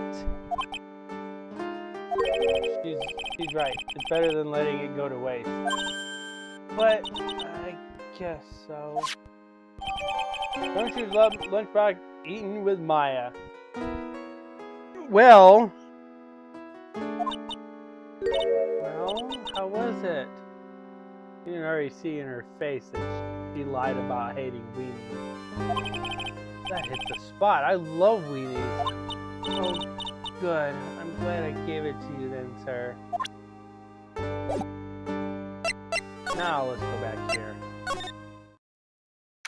January 7th, Police Station, Criminal Affairs Department. The main server just went up in smoke! Why the heck isn't the press conference set up yet?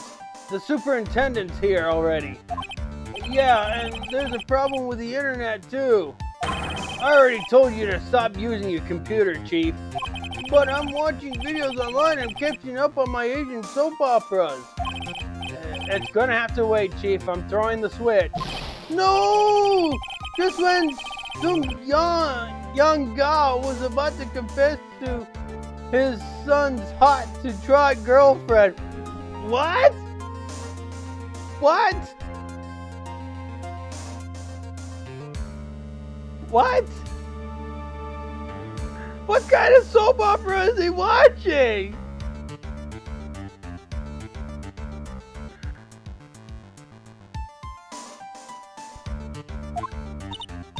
Wow, this place is really buzzing. Something must be going down. Something really big. Oh, what are you doing here, pal? Detective Gumshoe! You can't be here right now. You'll be roped into the briefing if you stay. Huh? Oh, we've got a big problem here today. Why? What's going on? It's a virus! A virus! A virus? There's a virus ripping through the precinct's computer system. I really need to ask you some questions. Okay, I'm going to say this once, so listen up. Yes? No matter how poor you get, never borrow money from a place like this, you hear? Okay. If you get money trouble, just go on a debt of instant noodles and hang in there. Or just go to your bank. We're not thinking about borrowing money, Detective. We want information. Oh, is that all? Well, let's see. Tender lender is considered to be even fishier than the average illegal loan shark. And it seems it ran into trouble just recently.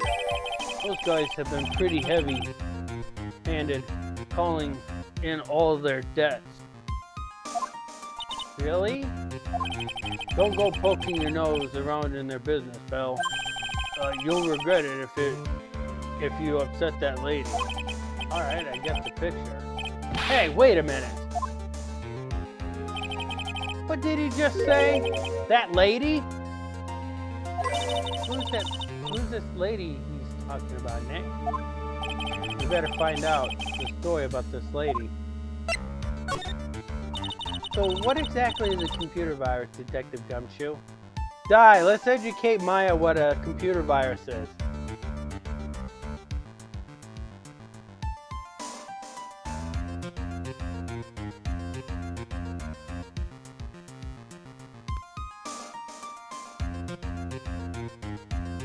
Malware is a type of virus. Yes, you're correct. I don't know. What? Look, I just go with the flow, right, pal? Here I thought detectives were supposed to be somewhat knowledgeable. What's with that face, pal? You think you know what a virus is? Well, Nick, do you? Brady, welcome.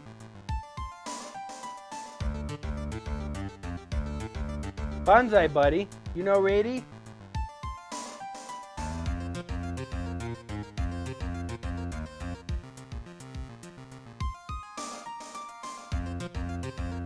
Welcome to the stream. Things are going pretty good.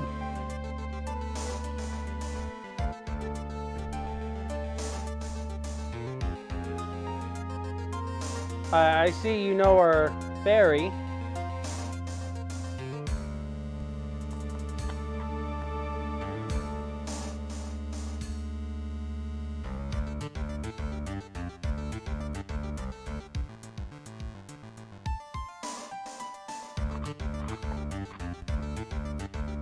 Well, if you haven't subscribed, go ahead and subscribe.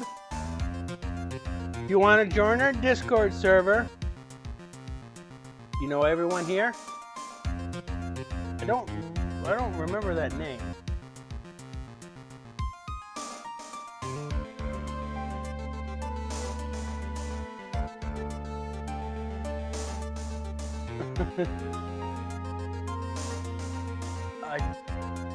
I apologize. I don't remember the name. But it's welcome to have you back if you've been a part of this channel before.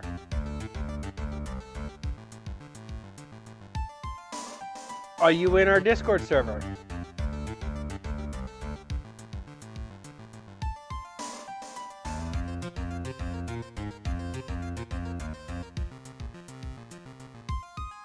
You're fine. A computer virus? Sure, I mean, only in simple terms, of course. Really? Wow, you know everything, Professor Nick. Discord is very easy to put together. You just simply, you can either download it to your computer after you create an account, or you can just use it right on the browser.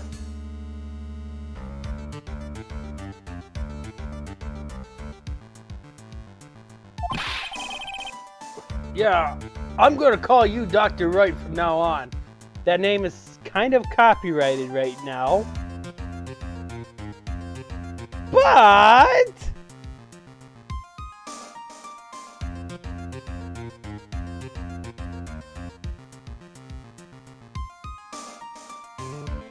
Mega Man reference, Dr. Light. And guess who made Mega Man?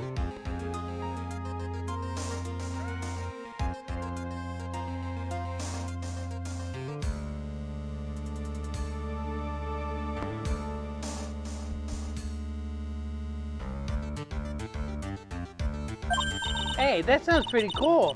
Don't you agree, Dr. Wright? Why do I get the feeling they're making fun of me? Beans are good for ya. Beans are actually good for ya.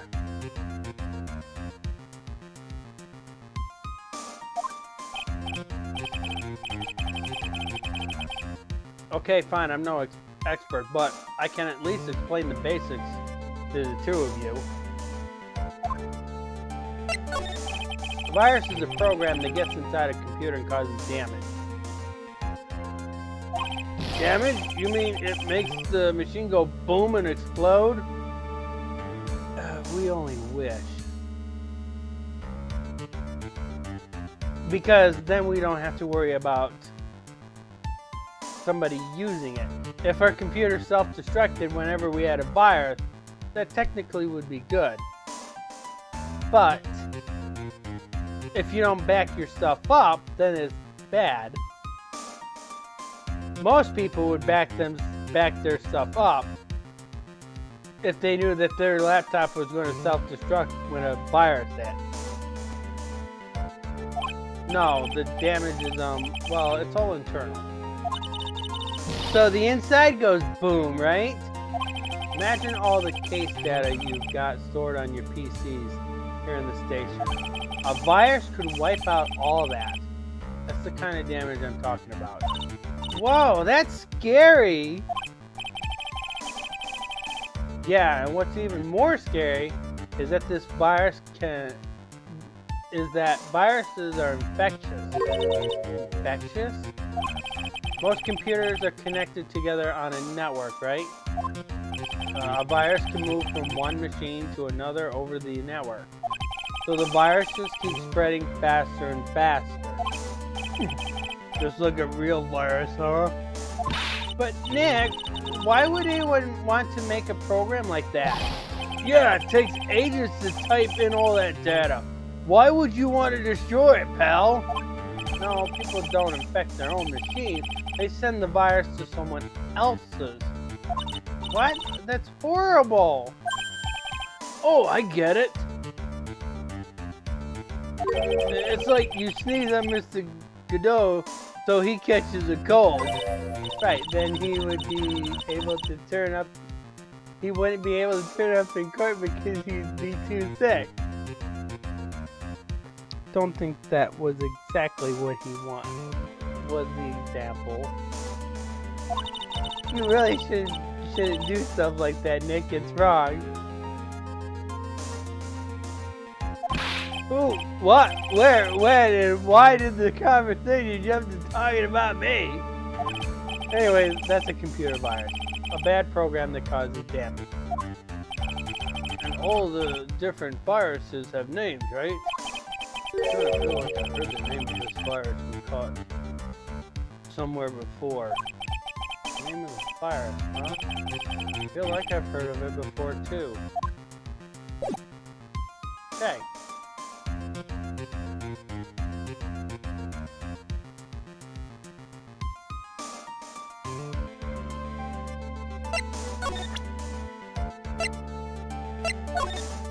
Detective Gumshoe, about this. What? I'm trying to concentrate on Maggie and this virus. Ah! This is it! The stupid name! I remember now! I thought so. Here it comes. Don't just nod to yourself and keep me in the dark, Nick! What's going on? It's okay, Maya. You don't have to cry about it. Name scribbled on the sports paper and written on the CD. That's the name of the virus. MC Bomber. What? Yeah, this virus that's just infected every computer in the station, pal. It's MC Bomber. Can you give us any more details, please? We already knew about the MC Bomber virus from a while back. A group of criminals issued a series of demands to the head honcho of law enforcement. And they threatened to release the virus if their demands weren't met. Who are they? I don't know. Some hotshots from the criminal underworld, by my guess. And now the virus has been released, huh? Yeah, it's in every computer and every public office in the city. Everyone's going nuts. They're hopping around like they're dancing at a carnival. All this stuff with criminals and viruses almost feels like we're in a sci-fi movie. Apparently the programmer who made the virus was a real genius or something. The focus right now is on tracing the root of the virus in the black market. You mean someone put the virus up for sale? Yeah, because of this one's so powerful, they're estimating its price tag was in the millions of dollars, pal. A virus can be worth that much? MC Bomber updated to the core record.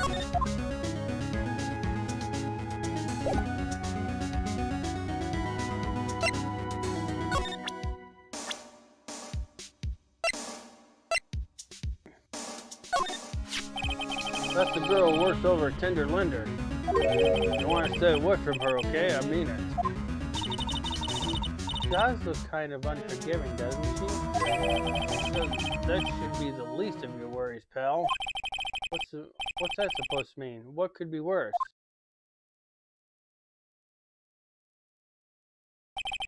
Her name is Viola Cadaverini. She's the only granddaughter of Bruto Cadaverini. Bruto Cadaverini? Do you know who this is, Nick? Never heard of them.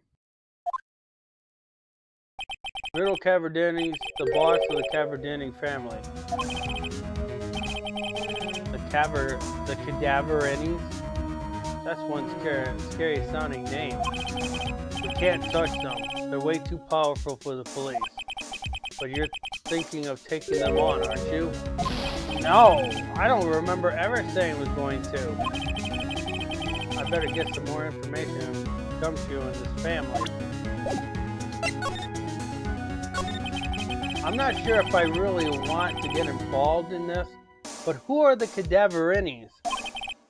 Who are they? A scary bunch of people. That's who. You're a cop and you're scared? What's that about?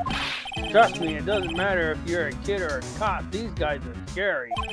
They've got some serious clout in the criminal underworld. We can't touch them. They've got too much moolah. Moolah? As in, they pretty much control all the cash on the city's black market. The black market, huh? And that includes tender lender, I take it? Sure. No one stands up to Bruto Cadaverini. And I mean no one. Interesting.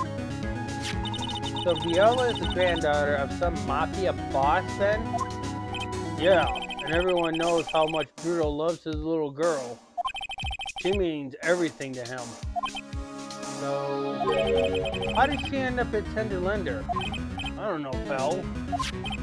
But I heard she and the boss of Tender Lender are pretty tight. Tight? That's what it said in the file I read related to Maggie's case. Sounds like a pretty important case. Urgh! I can't believe it. I almost forgot the most important thing. And that is, you know, the lunchbox? How did everything go? The lunchbox? You remember the weenies. I hate weenies! Oh, yeah, those weenies. So, how did my weenies taste when they went down the hatch? Huh? Well, it was delicious. Release the purple monkey. Yeah, that's what she said, really? Well, not exactly. Don't worry about it, pal. I figured something would happen, so I came prepared. Prepared? What do you mean? I made a jumbo lunchbox. Oh? Do me a favor again, huh, pal? And deliver this. This sure is a heavy burden. In more ways than one. I can just imagine Maggie's little eyes sparkling with joy when you bring her that. Weenies again, Nick? Tell me we don't have to eat all these too. Don't use lunchbox given to Maya again. We really can't eat anymore. Okay. So we got our gravy.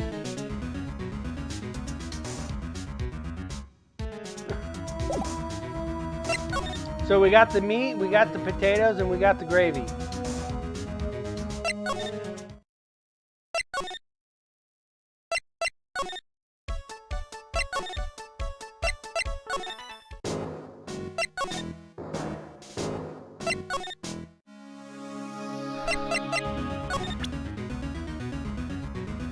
Are you ready, Di?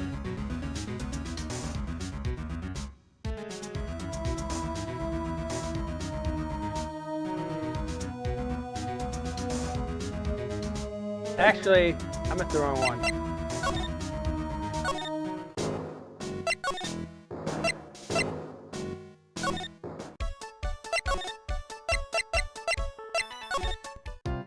We'll do this one first. You ready?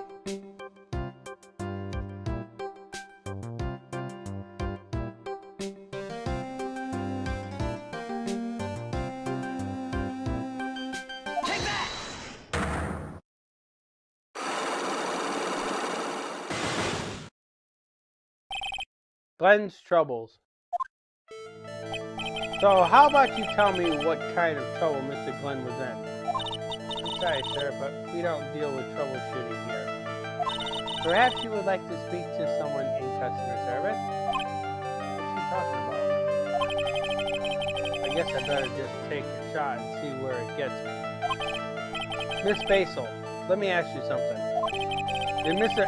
L's trouble have something to do with this?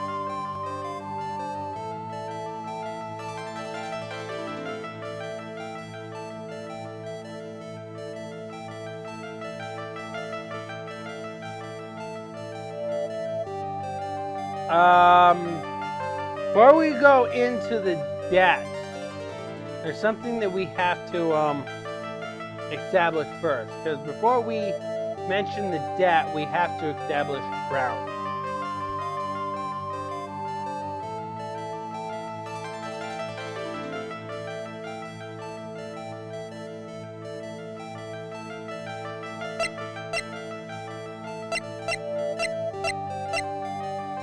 These tickets?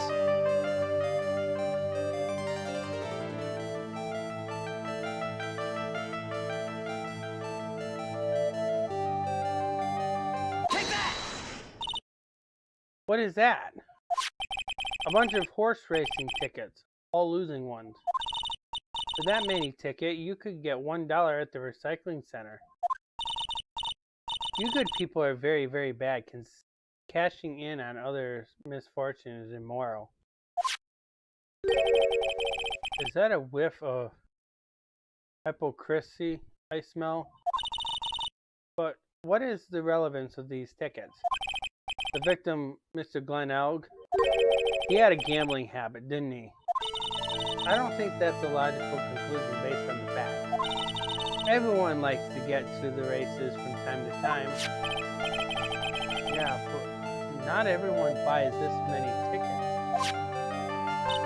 Anyways, I don't believe that proves anything on its own. You're right. I'm not through yet. Mr. L's gambling wasn't restricted to horse races, was it?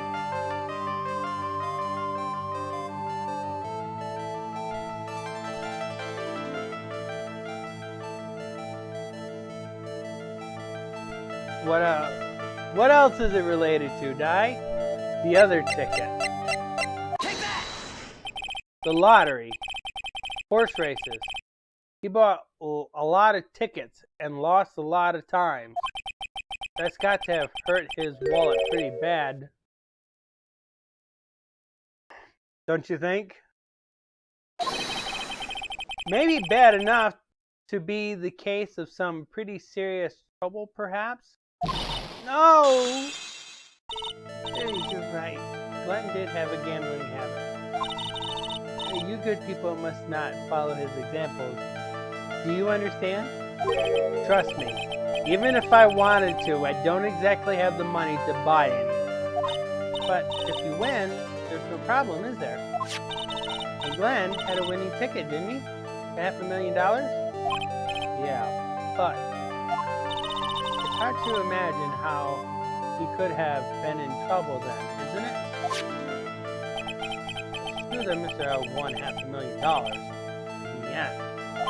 But that was his first stroke of good luck. He was in deep trouble before that. Deep trouble? What do you mean? Mr. L's real problem was with someone or something more terrifying and ferocious.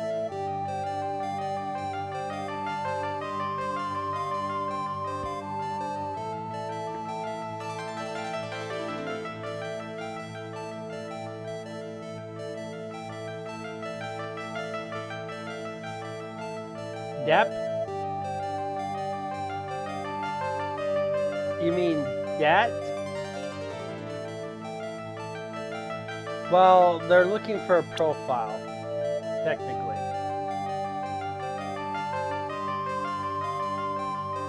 And remember what he said, terrifying and ferocious.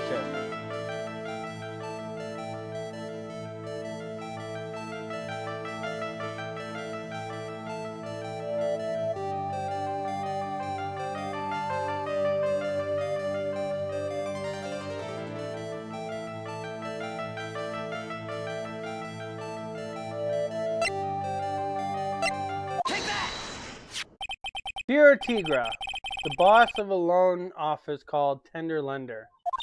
Tender Lender? People with businesses should think harder before naming their offices. Like you're one to talk. Well, what do you think? Our firm is doing very well at the moment.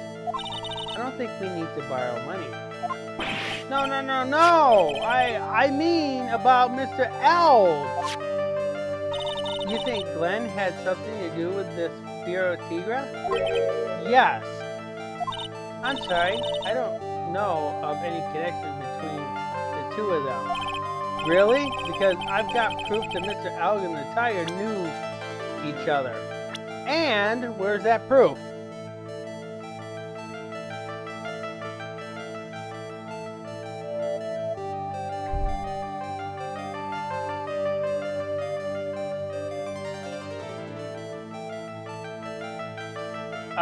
No, she doesn't know anything about the debt. Right now, she does not know anything about the debt. Or at least, we can't assume that she knows about the debt. So we can't use the debt as evidence. But it's something that she can see. It is something that she can see, though.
Pure Tigra, aka the Tiger, is the boss of the loan office called Tender Lender. This is who Mr. Elg met on the day of his murder. And the only thing a loan shark would talk with him about would be his debt. No! It's true that Glenn had racked up quite a bit of debt from his gambling habit. About $100,000, I think. $100,000? Ouch! But I heard he won the lottery, so he should have been in the clear. Shame Maggie couldn't get a bit of that good luck. Okay, so the guy got lucky and won the lottery. But what if he hadn't won? What was his plan then? Well, this is easy to say, but he said he would use his talents to repay the money. His talents? I suspect he was talking about programming. What computer program is worth $100,000? Perhaps you good people should leave so I can get back to my work. So close to cracking her. The program in question. Was it by any chance this? You know what this is, right? What is this?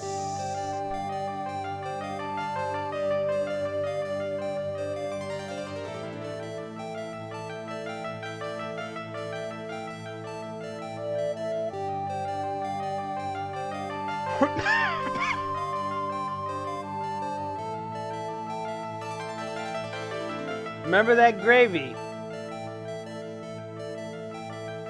The thing on the left, that's for the lottery.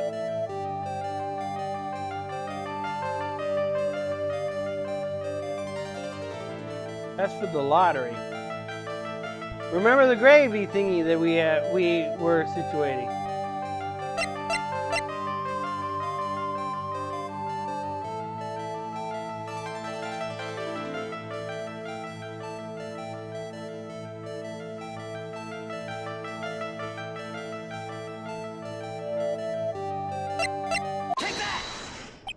Well, this is it, isn't it? This is the virus that's infecting computers worldwide as we speak. MC Bomber. No!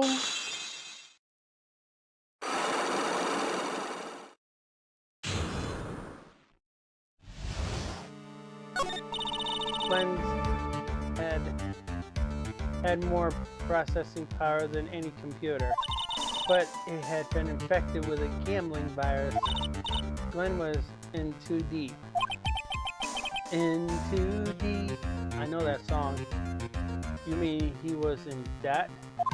Yes, $100,000 in debt. Not an easy amount to repay. So, he said he was taking on so much work, something a bit risky. Risky? How? Maybe he was going to become a waitress at the Tribulations. Where do you come up with these ideas? So it's safe to say Mr. L was the creator of this virus, huh? MC Bomber virus? Yes. It was a work of genius, in a bad sort of way, of course, but still genius. Something like that would probably fetch several $1 million in the black market. And conceivably, Gumshoe was right for a change. This date, December 3rd, that is marked on his calendar.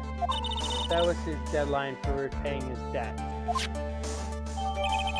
Let's see, Bomber updated in the court record. I guess we won't be needing the horse racing tickets anymore. Glenn out, losing nice tickets thrown back on the floor. Use the trash can, Nick! Die, say goodbye to Lisa Basil.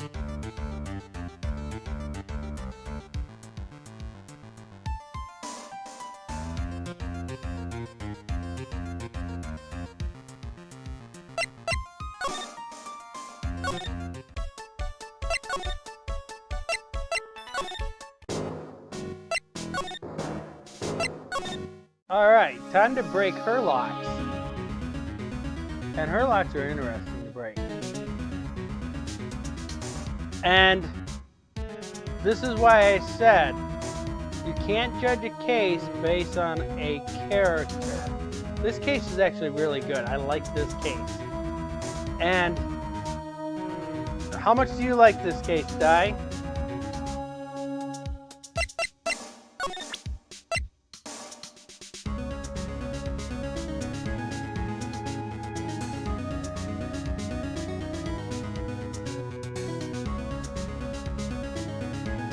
It's interesting, huh? Take that! Win through compromise.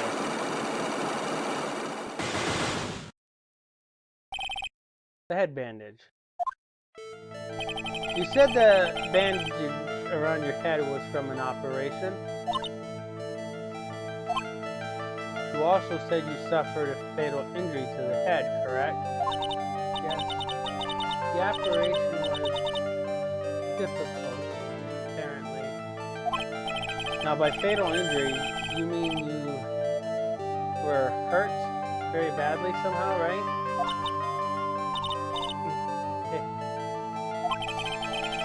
Did the injury in question have something to do with this?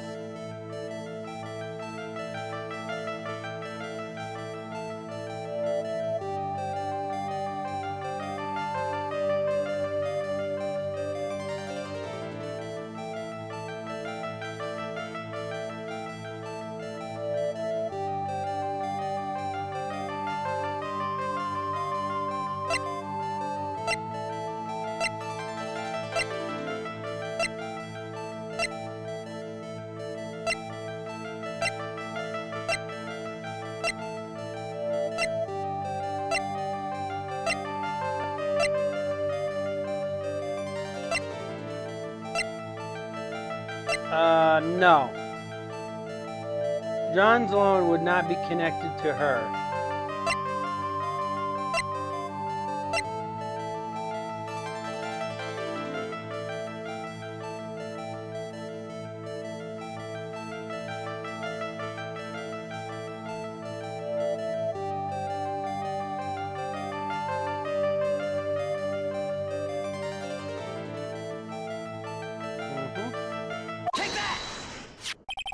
I have here a car repair bill.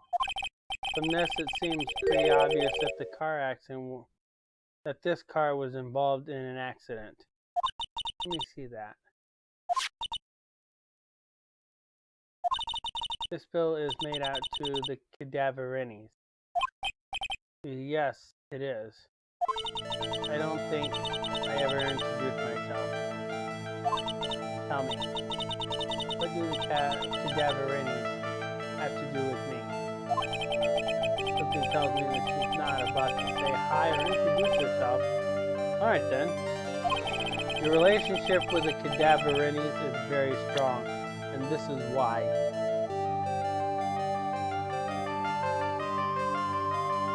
So they're going to give you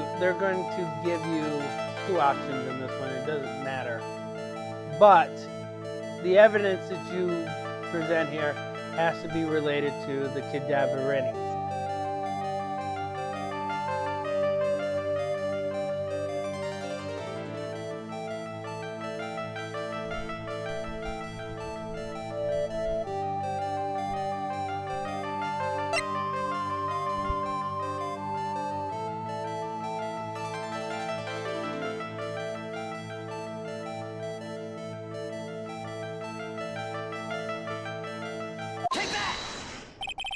I know exactly who you are. Viola Cadaverini. You sustained the injury in a tragic accident, didn't you? It happened about 4 months ago. I was driving in one of our family's car when someone pulled out in front of me. It was a motorbike or something like that. I don't remember it much. Does it look familiar, Di?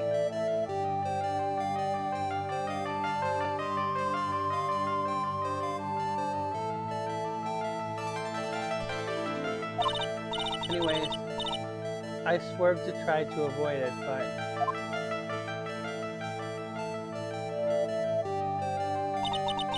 took a blow to the head. Now, when I looked at this picture before, when I was streaming it the last time, the picture looked kind of weird to me.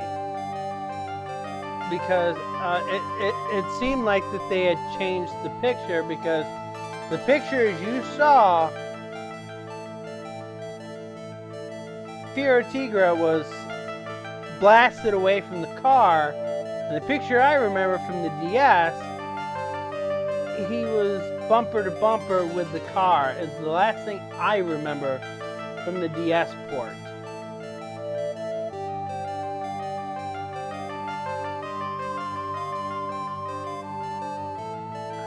I took a blow to the head, a bad one. Yeah, I can imagine. So what happened to the person on the bike? I'm guessing they didn't get away with injuring the Viola Cadaverini, right? I don't know what happened to them. They ran away, so I heard. Ran away? Stage, I have... Is it possible? Could the person who committed the hit and run have been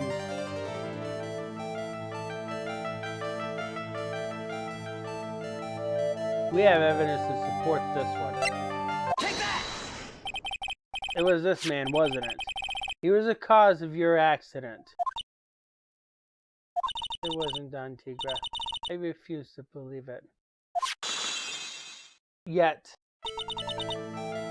it broke. We collided, the motorbike and my car. But Don Tigra isn't injured at all, is he? The bike surely is. It was the tiger who caused Viola to crash. I can feel it. Plus, one of her locks just broke, so she must suspect it was him too. I'm sorry, Miss Cadaverini. But I have proof the tiger was involved in a traffic accident on his bike.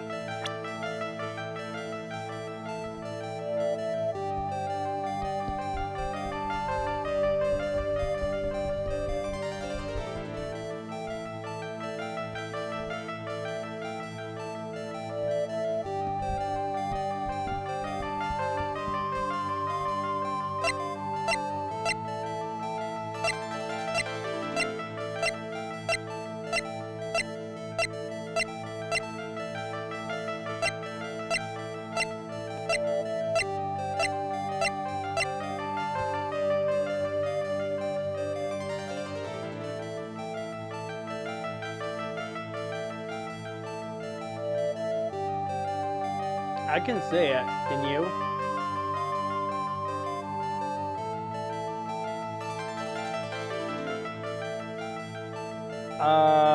No. This magazine clipping talks about the trial. But there is something in the evidence that actually proves that Fiora Tigra was in the accident. Take that! It's not exactly a motorbike, but Mr. Tigra rides around on a scooter, doesn't he? And you'll notice that the front wheel guard is badly damaged. Miss Cadaverini, you know the truth, don't you?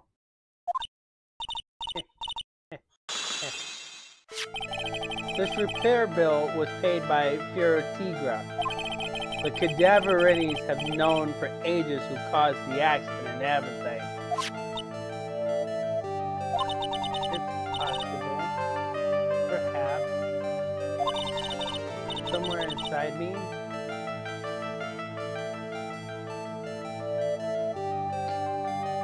I know that may be true. I knew it. But Tigra still saved my life. The operation was very complicated. It was very, very expensive. How much are we talking about? Very, very, very expensive. He seems kind of hesitant about giving me an actual figure. I should back off. Well, anyways, it was the tiger who paid for it, right? After I recovered, Don Tigra told me. He said he paid for the operation because he cared about me. I believe him.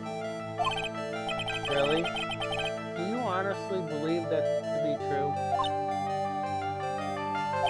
Do you want to know what I think? I think the reason he paid for the operation wasn't because of you, but someone else.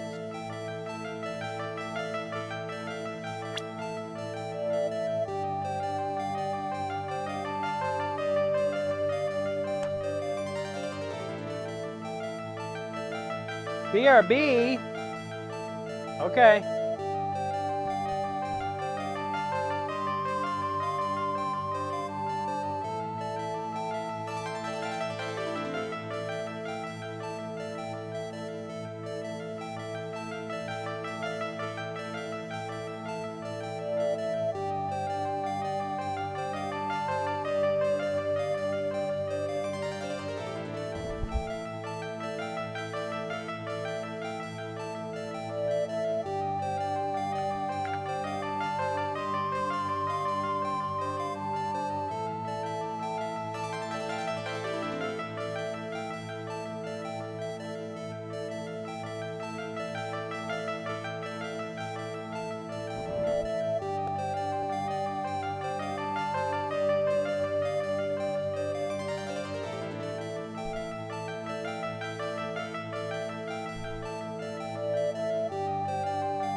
Welcome back.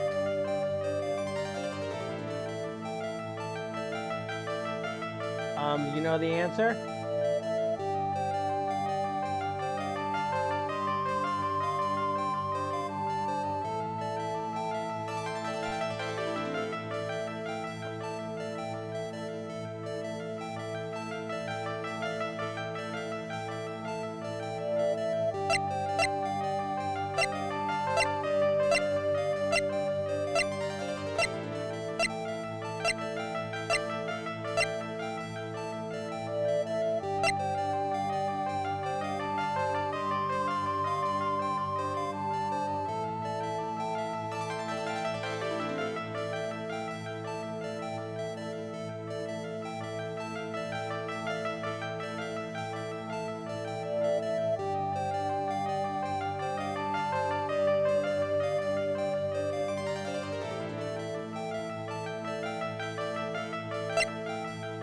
What do you mean again? Go through them again?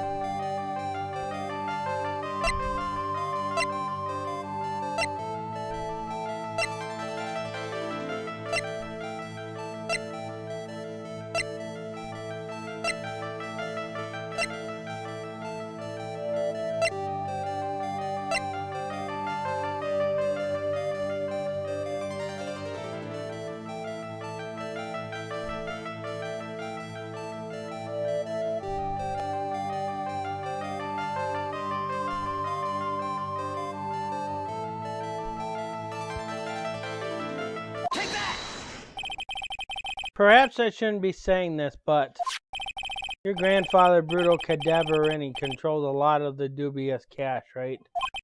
And you are his beloved pride and joy. Sure, I don't know exactly how much the operation cost, but if you weren't the granddaughter of Mr. Cadaverini, do you think Mr. Tigre would have paid the money? $1 million.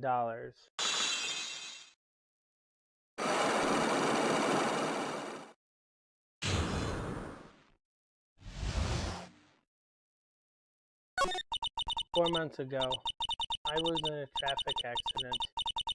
That's why I needed the operation. When I woke up, they told me it was nothing serious. A simple procedure. Oh, really? Well, I guess if she recovered in 4 months, it couldn't have been too big. They said the operation cost $1 million. $1 million bucks? My grandfather ordered Don Tigre to pay $1 million in compensation. Compensation, huh?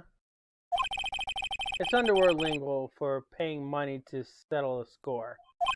Basically, you pay or get into some serious trouble. But $1 million bucks? This has to be related to the poisoning case somehow. I wanted to believe him. I wanted to trust what Don Tigre said. He said it had nothing to do with my grandfather being Bruto Cadaverini.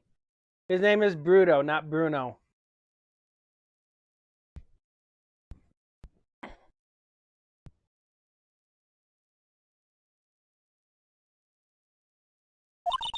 I wanted to believe he helped me because he cared about me, not my grandfather. But I knew.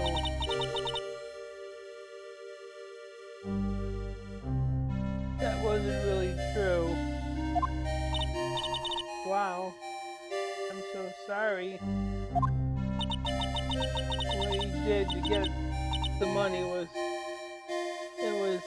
evil. He said it was all for me, so I helped him. You helped him? In what way? Here, take these. What are these, medical papers? I'm Rito Cadaverini's granddaughter.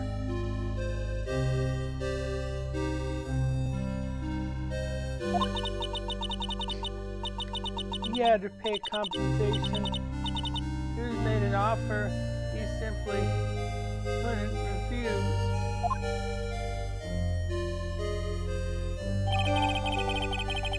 Viola's medical papers added to the court record.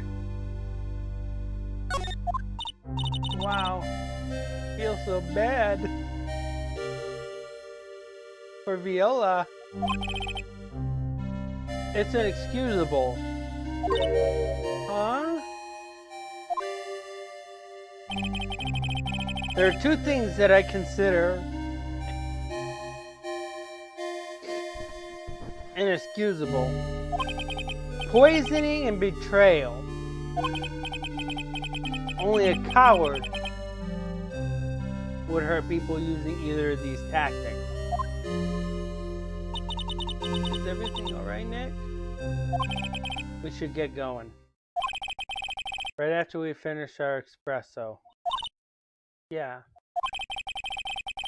I won't need to convince Viola of anything else.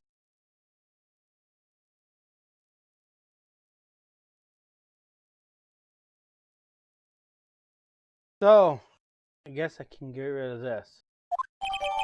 Repair bill thrown into the trash.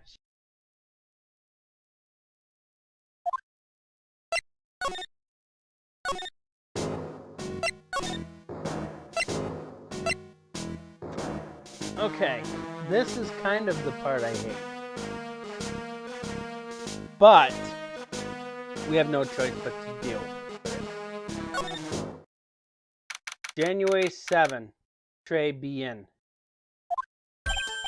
Eh, bonjour. I've been waiting for you to return. Mr. Armstrong! Ah, good timing. I was hoping to find you here. We'd like to ask you a few questions. Well, he hasn't got anything to say to you fellas. It's Zini for you. Who are you called Zini? Ah! Come out from under the table already, Maya. Okay, hand it over. What? You want to play games with me? I don't recommend that. The medical papers, no. Uh-oh, I think he wants Leo Carson's papers back. You mean this? The $1 million medical papers? Miss Cadaverini trusted you. That's why she said that she helped you. Forget about that. That girl's dumber than eggplant. Yous want to know what's sad? I'll tell yous what's sad, and it ain't only her face. She thinks that she's got power because she's Bruto's little girl. Now that's sad. I can't let you have these papers.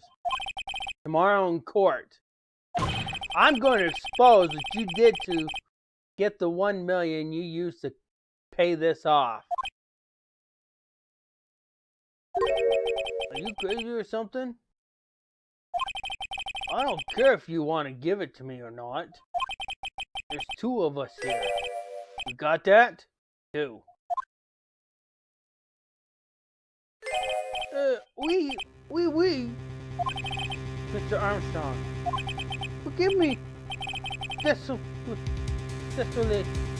I cannot argue with them.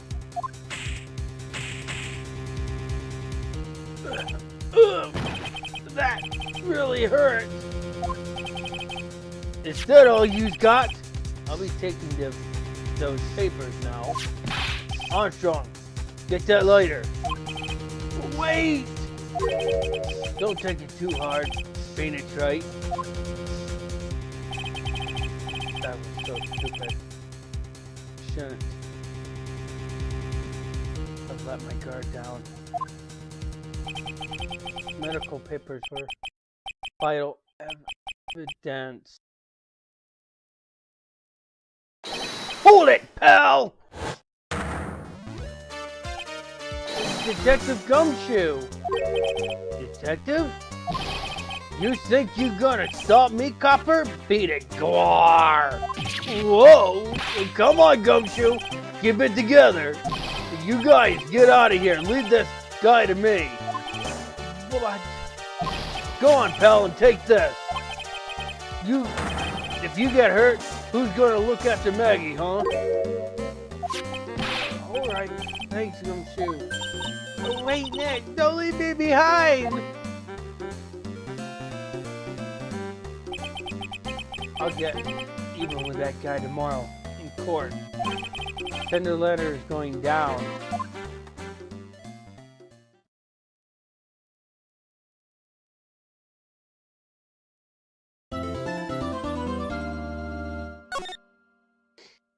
Okay.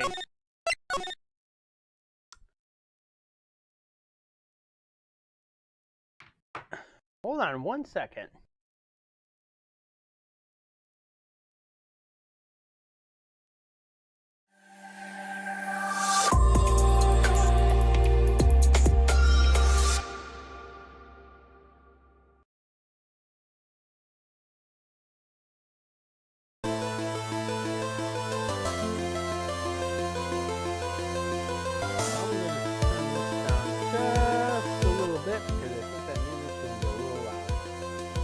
Alrighty then. Questions? Criticisms? And no, Phoenix, I don't want to hear your criticisms because your criticisms, I've heard enough. None from you. So, let's review this. Let's review this part of the investigation. All right. What do we know?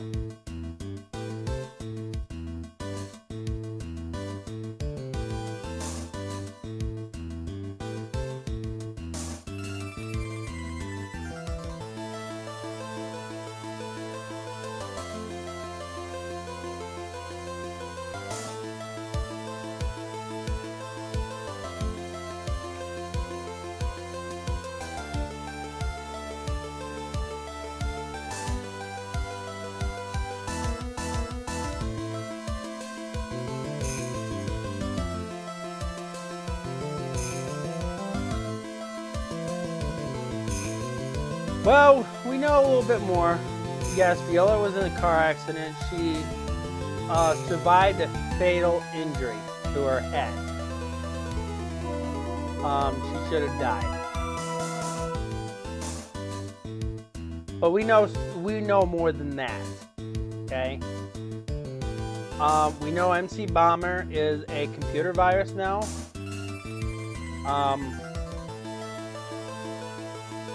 We know what time the radio show was, the $1 Million Radio Show was, and that's going to help us solve the case more because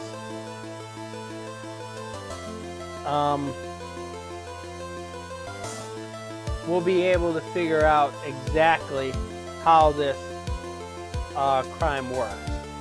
And we basically know everything about this case to date.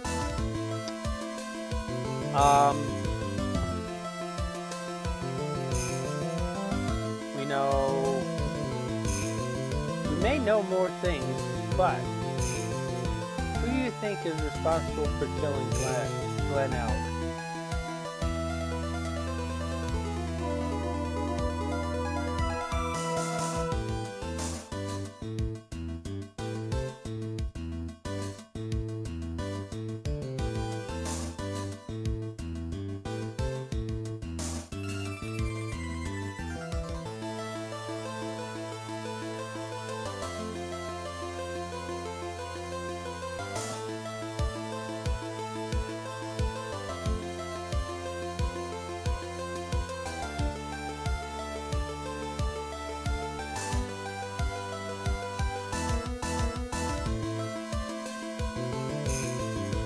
Say it yet.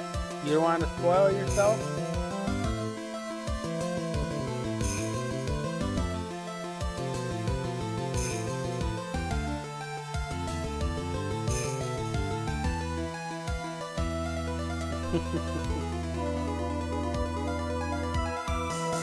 Yeah. So we're just about to the end of this. Next week will be the trial. The trial is going to be broken into 2 parts. I'm hoping to have both of the parts finished next Monday.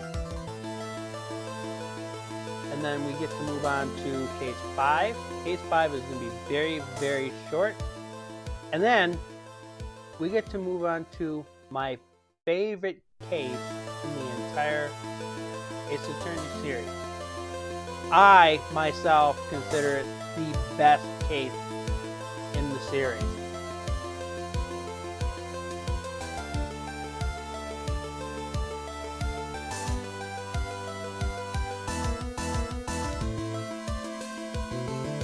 Now, if Ruby is still in chat, I want to show him something.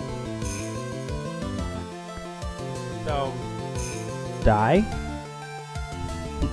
See if Ruby is still in chat, because I have something to show him.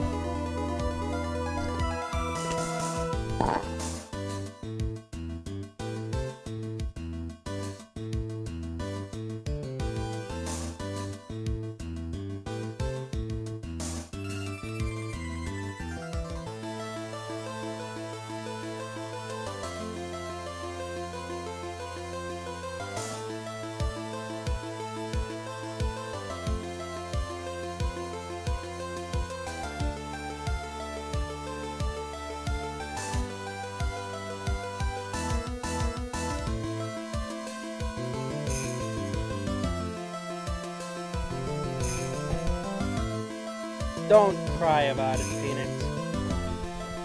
Don't cry about it. We're almost finished with it. Don't cry about it. Welcome, Random E fan. You're right at the end of this. But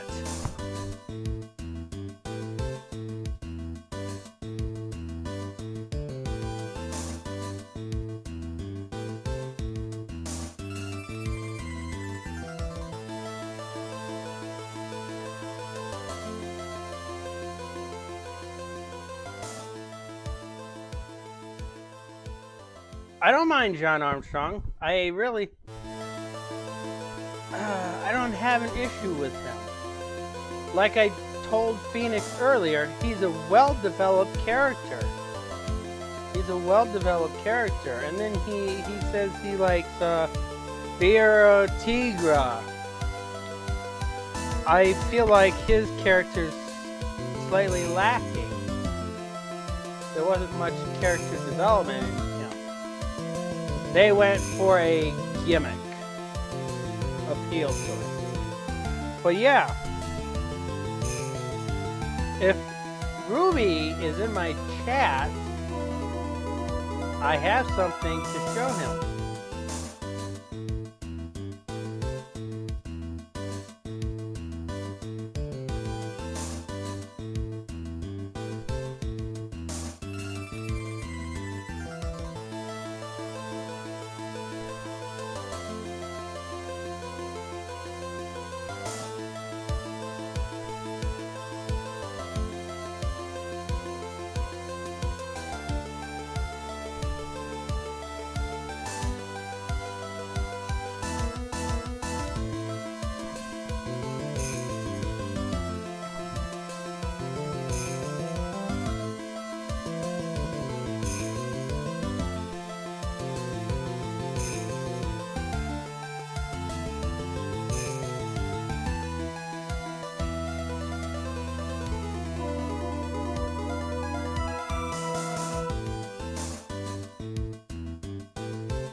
Sure if he's in here at the moment. Offline. But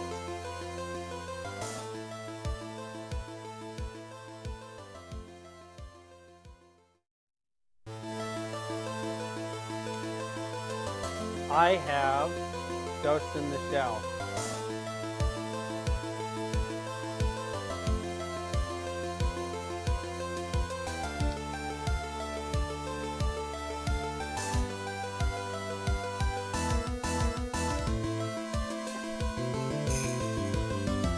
And he thinks that I don't watch this stuff. The DVD is in a little binder. So, and you can see down here that it's made by Bandai. So, I know this is related to an animated series. If I'm not mistaken, that this is related to an animated series.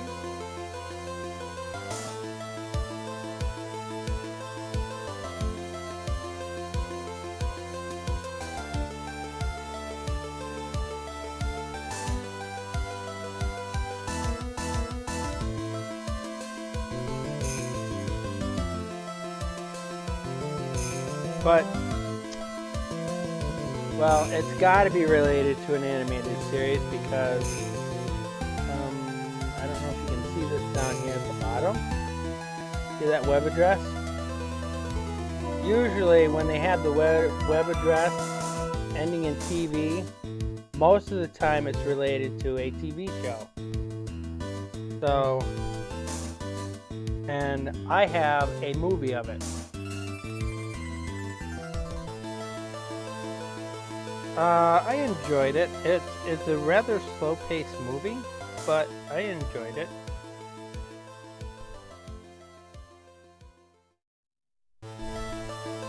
Have you seen it die?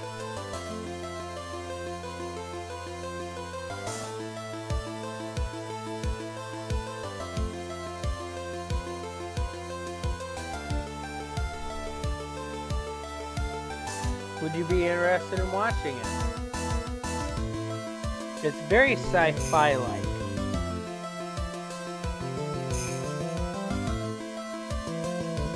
You don't know. But remember those games I talked to you about one other day? I think it was yesterday.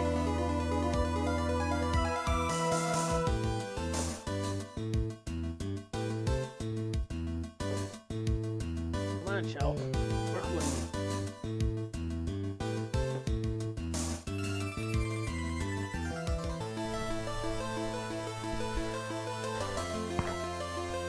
So,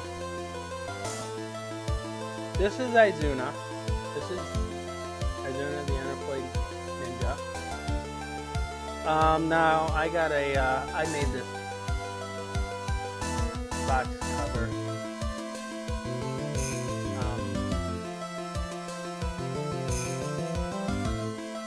So this is not the original box cover for this. Matter of fact, this is the reproduction box, but the game in here is original. So when I bought it, it didn't have a box to it. I also want to try to get manual.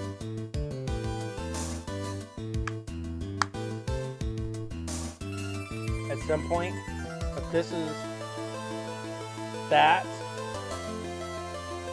And like I said, if you max out to 99, you try to go through the last dungeon, your success rate in that dungeon is very, very low.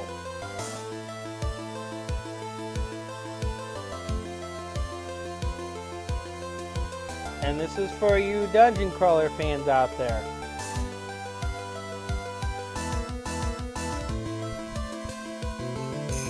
So the first one I ended up buying was actually this one.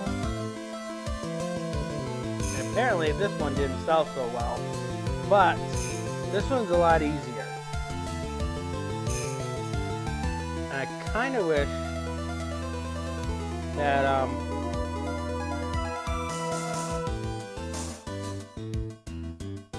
Atlas would remake these games.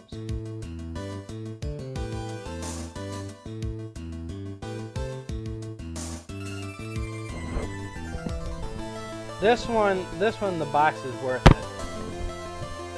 So there's the manual. There's the game inside.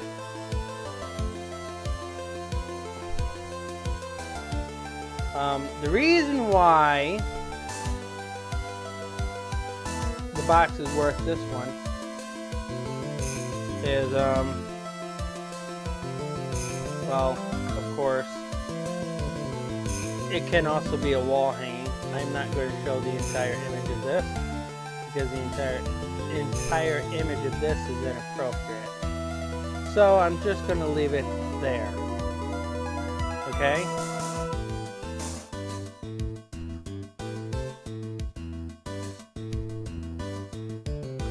But also comes with this. This one I don't mind showing off.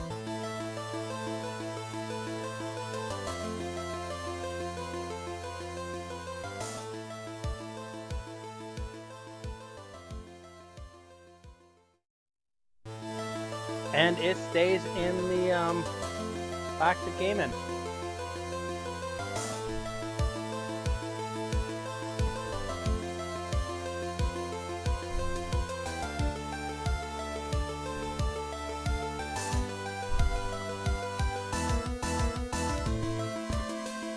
Despite that it's rated T for teens, this one anyways, the first one apparently is rated E10 despite the fact that it has the same themes in part 2. And no, they don't go lighter on this one, it's exactly the same on 2.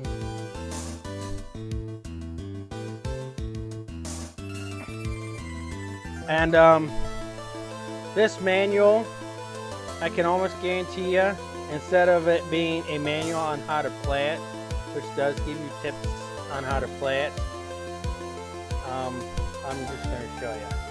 It's more of an art gallery.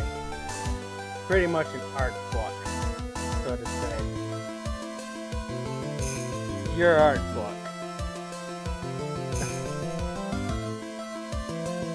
They literally went overboard with the artwork in this book. I don't know about the first one.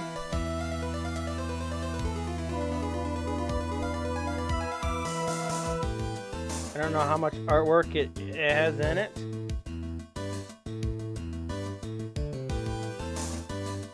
But this manual literally has a bunch of artwork in it.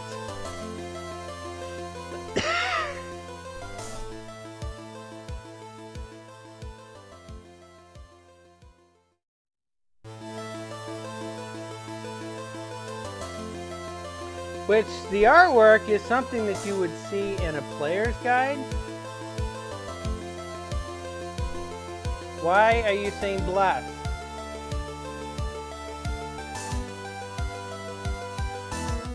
I swear, you do it every time I cough. I really wish you would stop. Same with Andy. Stop.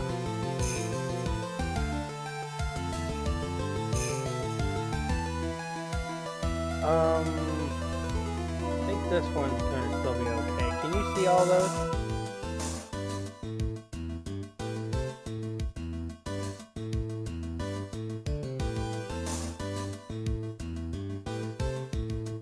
All these images should also be online. Yeah, these are concept art. All these images should be found online too. You can find these online.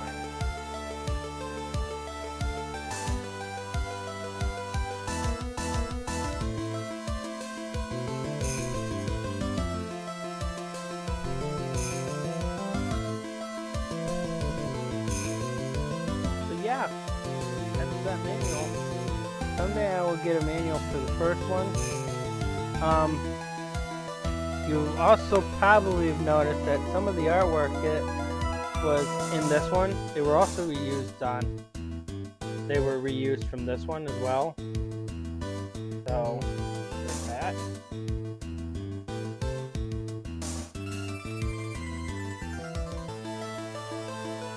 I get the manual. is also on there. But they kind of, you get a closer look at this, it doesn't show much. I probably will turn this off.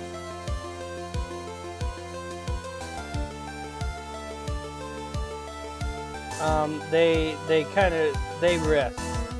took a risk on this cart. Can you see? They literally took a risk on this cart. I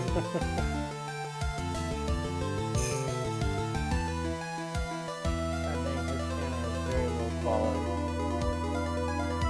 Yeah, they took a risk on that cart.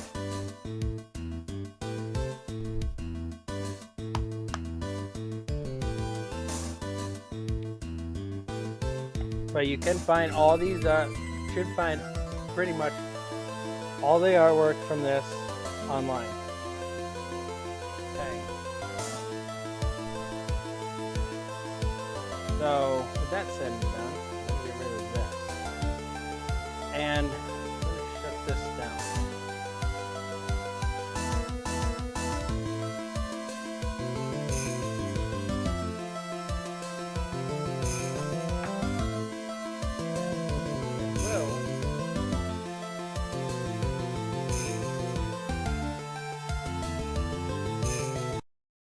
Back to this. Okay. Thank you for staying there. Thank you for staying there. We appreciate you staying there.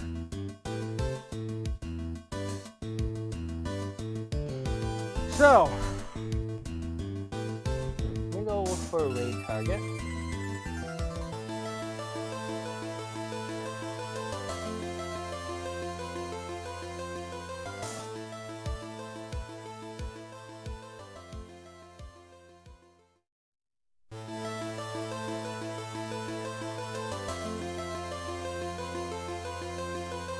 You know, I feel like our week is going very fast because of the football. What do you think, Di?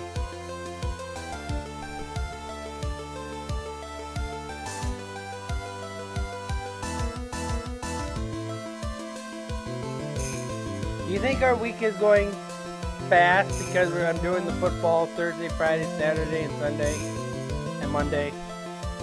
We're already on Monday, and it feels like just yesterday it was Monday.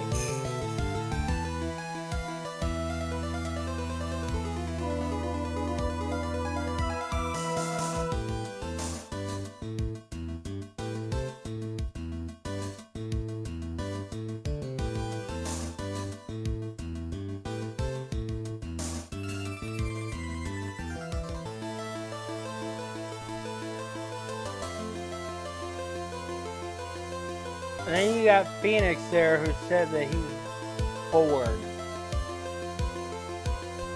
Bored my butt.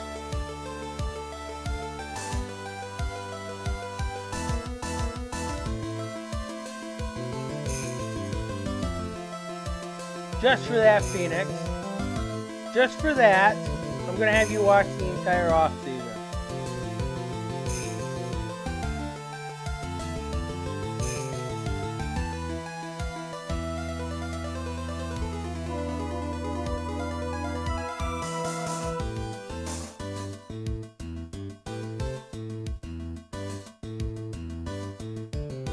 Confused about what?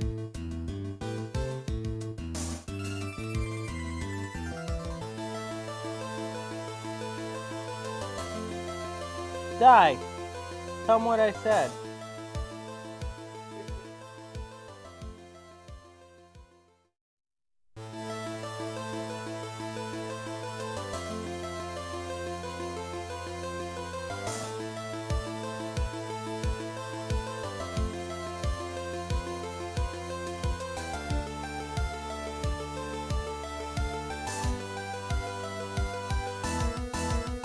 Yeah.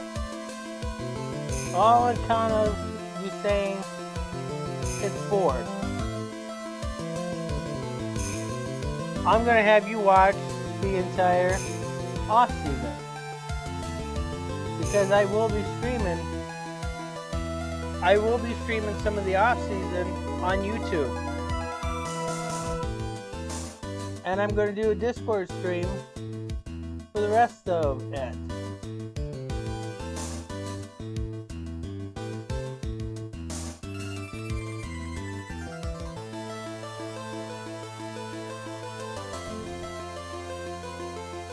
Nah, you can't choose that. Why? Because you're moderator. You're my moderator.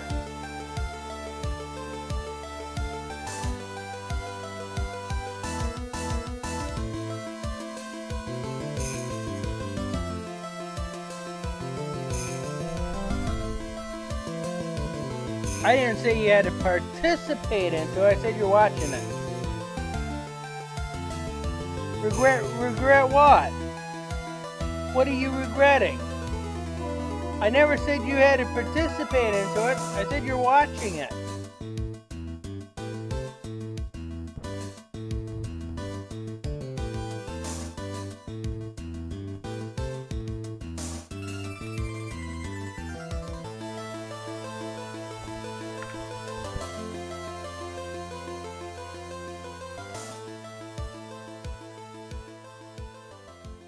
That's what I'm saying.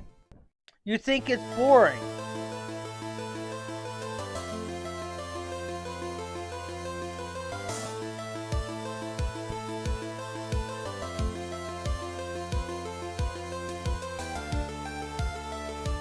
That's what I'm saying. You think it's boring. Because you don't look at all aspects of it. You just say, oh, it's just tackling. It's just tackling. It's not just tackling. No, it's not boring. You just don't understand what's happening. And you won't even take the time for me to explain it to you and what's happening.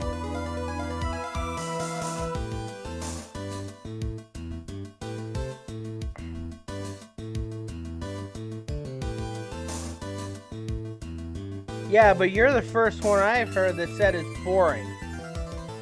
Everyone else I heard from is they're not interested.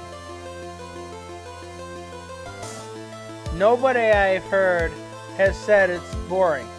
Football is the most popular sport here in the United States.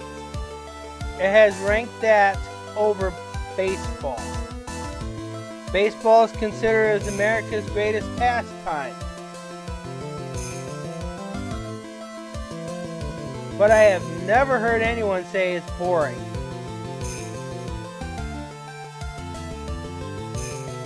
Some of your friends probably haven't watched it either. So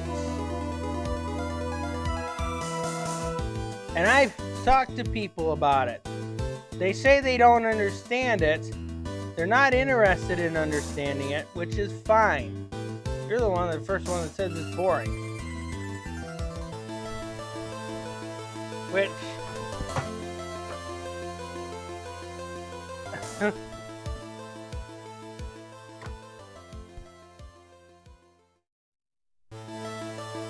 see, there's so much thing in football that happens, and it takes some people longer to digest it all.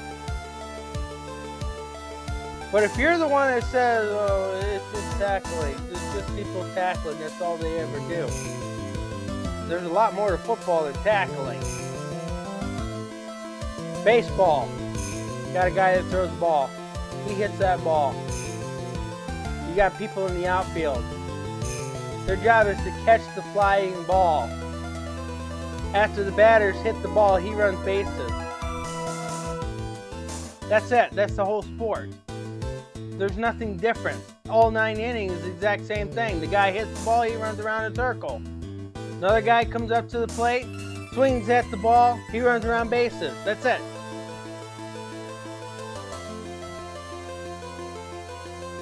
You use that term loosely.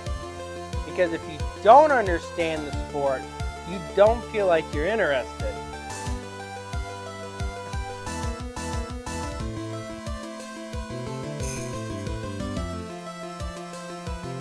Pretty much. Football is football is technically closely related to a lot of your video games.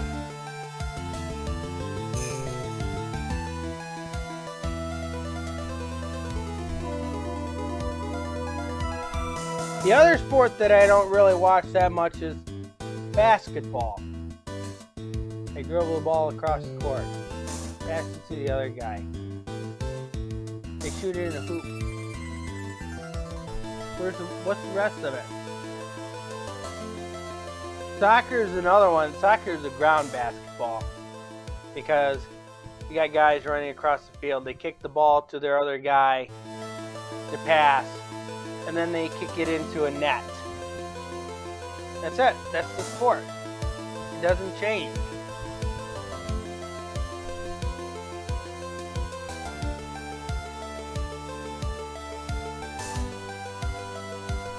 I could say that about hockey, but hockey is slightly different. Hockey is slightly different.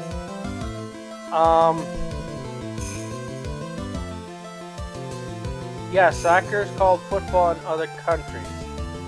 They call our football American football or gridiron football. Gridiron football is actually a better name for it than just calling it American football, because basically that's what it is, gridiron football. And it was originally known as gridiron football when it was first established. And football had evolved because it started off with just running and pitching the ball. There wasn't any passing until they started changing the shape of the ball. That's when the sport changed. The NFL was the first one to establish passing in the sport, before it was called the NFL. Then colleges started picking it up, and they started to come up with passing when they started changing the balls.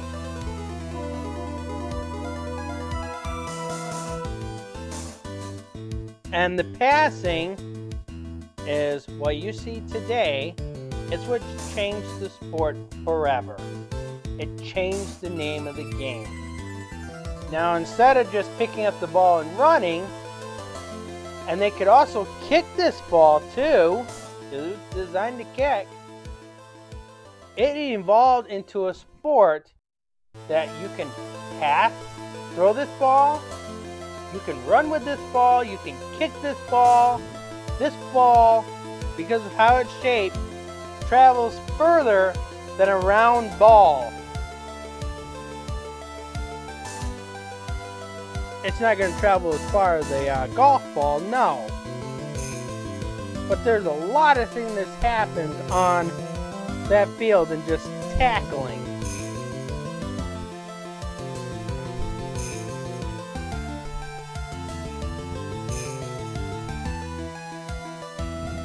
And have to get hit by him. That's a good idea. So like that last game that we were doing with the Diamond City and Mobotropolis Mobians, what's the most thing that happened in that game? There was a bunch of fumbles. There was a bunch of interceptions. To some people, that can be confusing as heck to understand what's happening out on that field. But those things happen really quickly, and if you see one team with the ball and you blink your eyes and then you see the other team with the ball, you kind of missed out on what happened. It happened so fast that you don't even know what happened. And if you focused onto it and paid attention to it, you actually know exactly what happened. The guy intercepted the pass. It's a very fast-paced sport. A lot of times I would think, I compare Phoenix Wright to the NFL half the time because of the things that the trial does in there. Makes me think of football.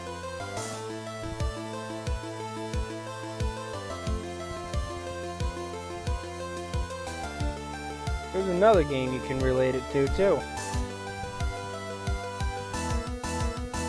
Throw arguments at the other player, at the other attorney's face. If he counters it, well, that's the interception. You do see the attorneys fumble a lot.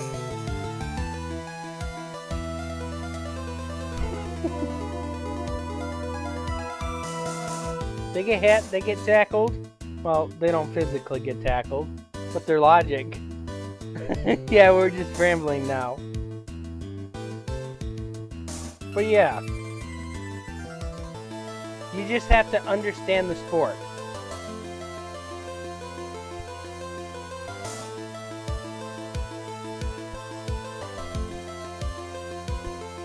And if people are willing to learn it and understand the sport, I will be glad to teach them.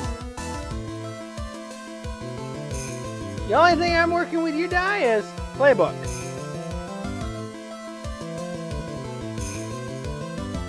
And the easiest way for you to learn playbook, you actually have to try the game out yourself. And then I can actually walk you through it from there. But we'll figure that out, okay? So, our raid target is Rain X. We're going to be raiding Rain X.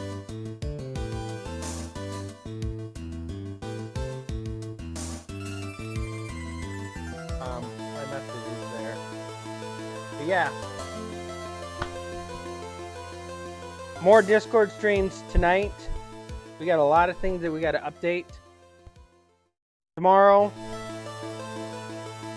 no football, but we still got to get the papers done.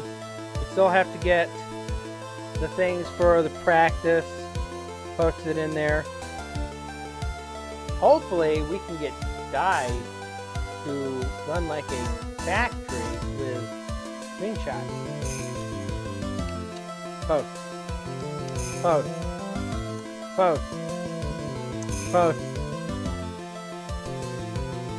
I think you'll make it. I think you'll be able to do it.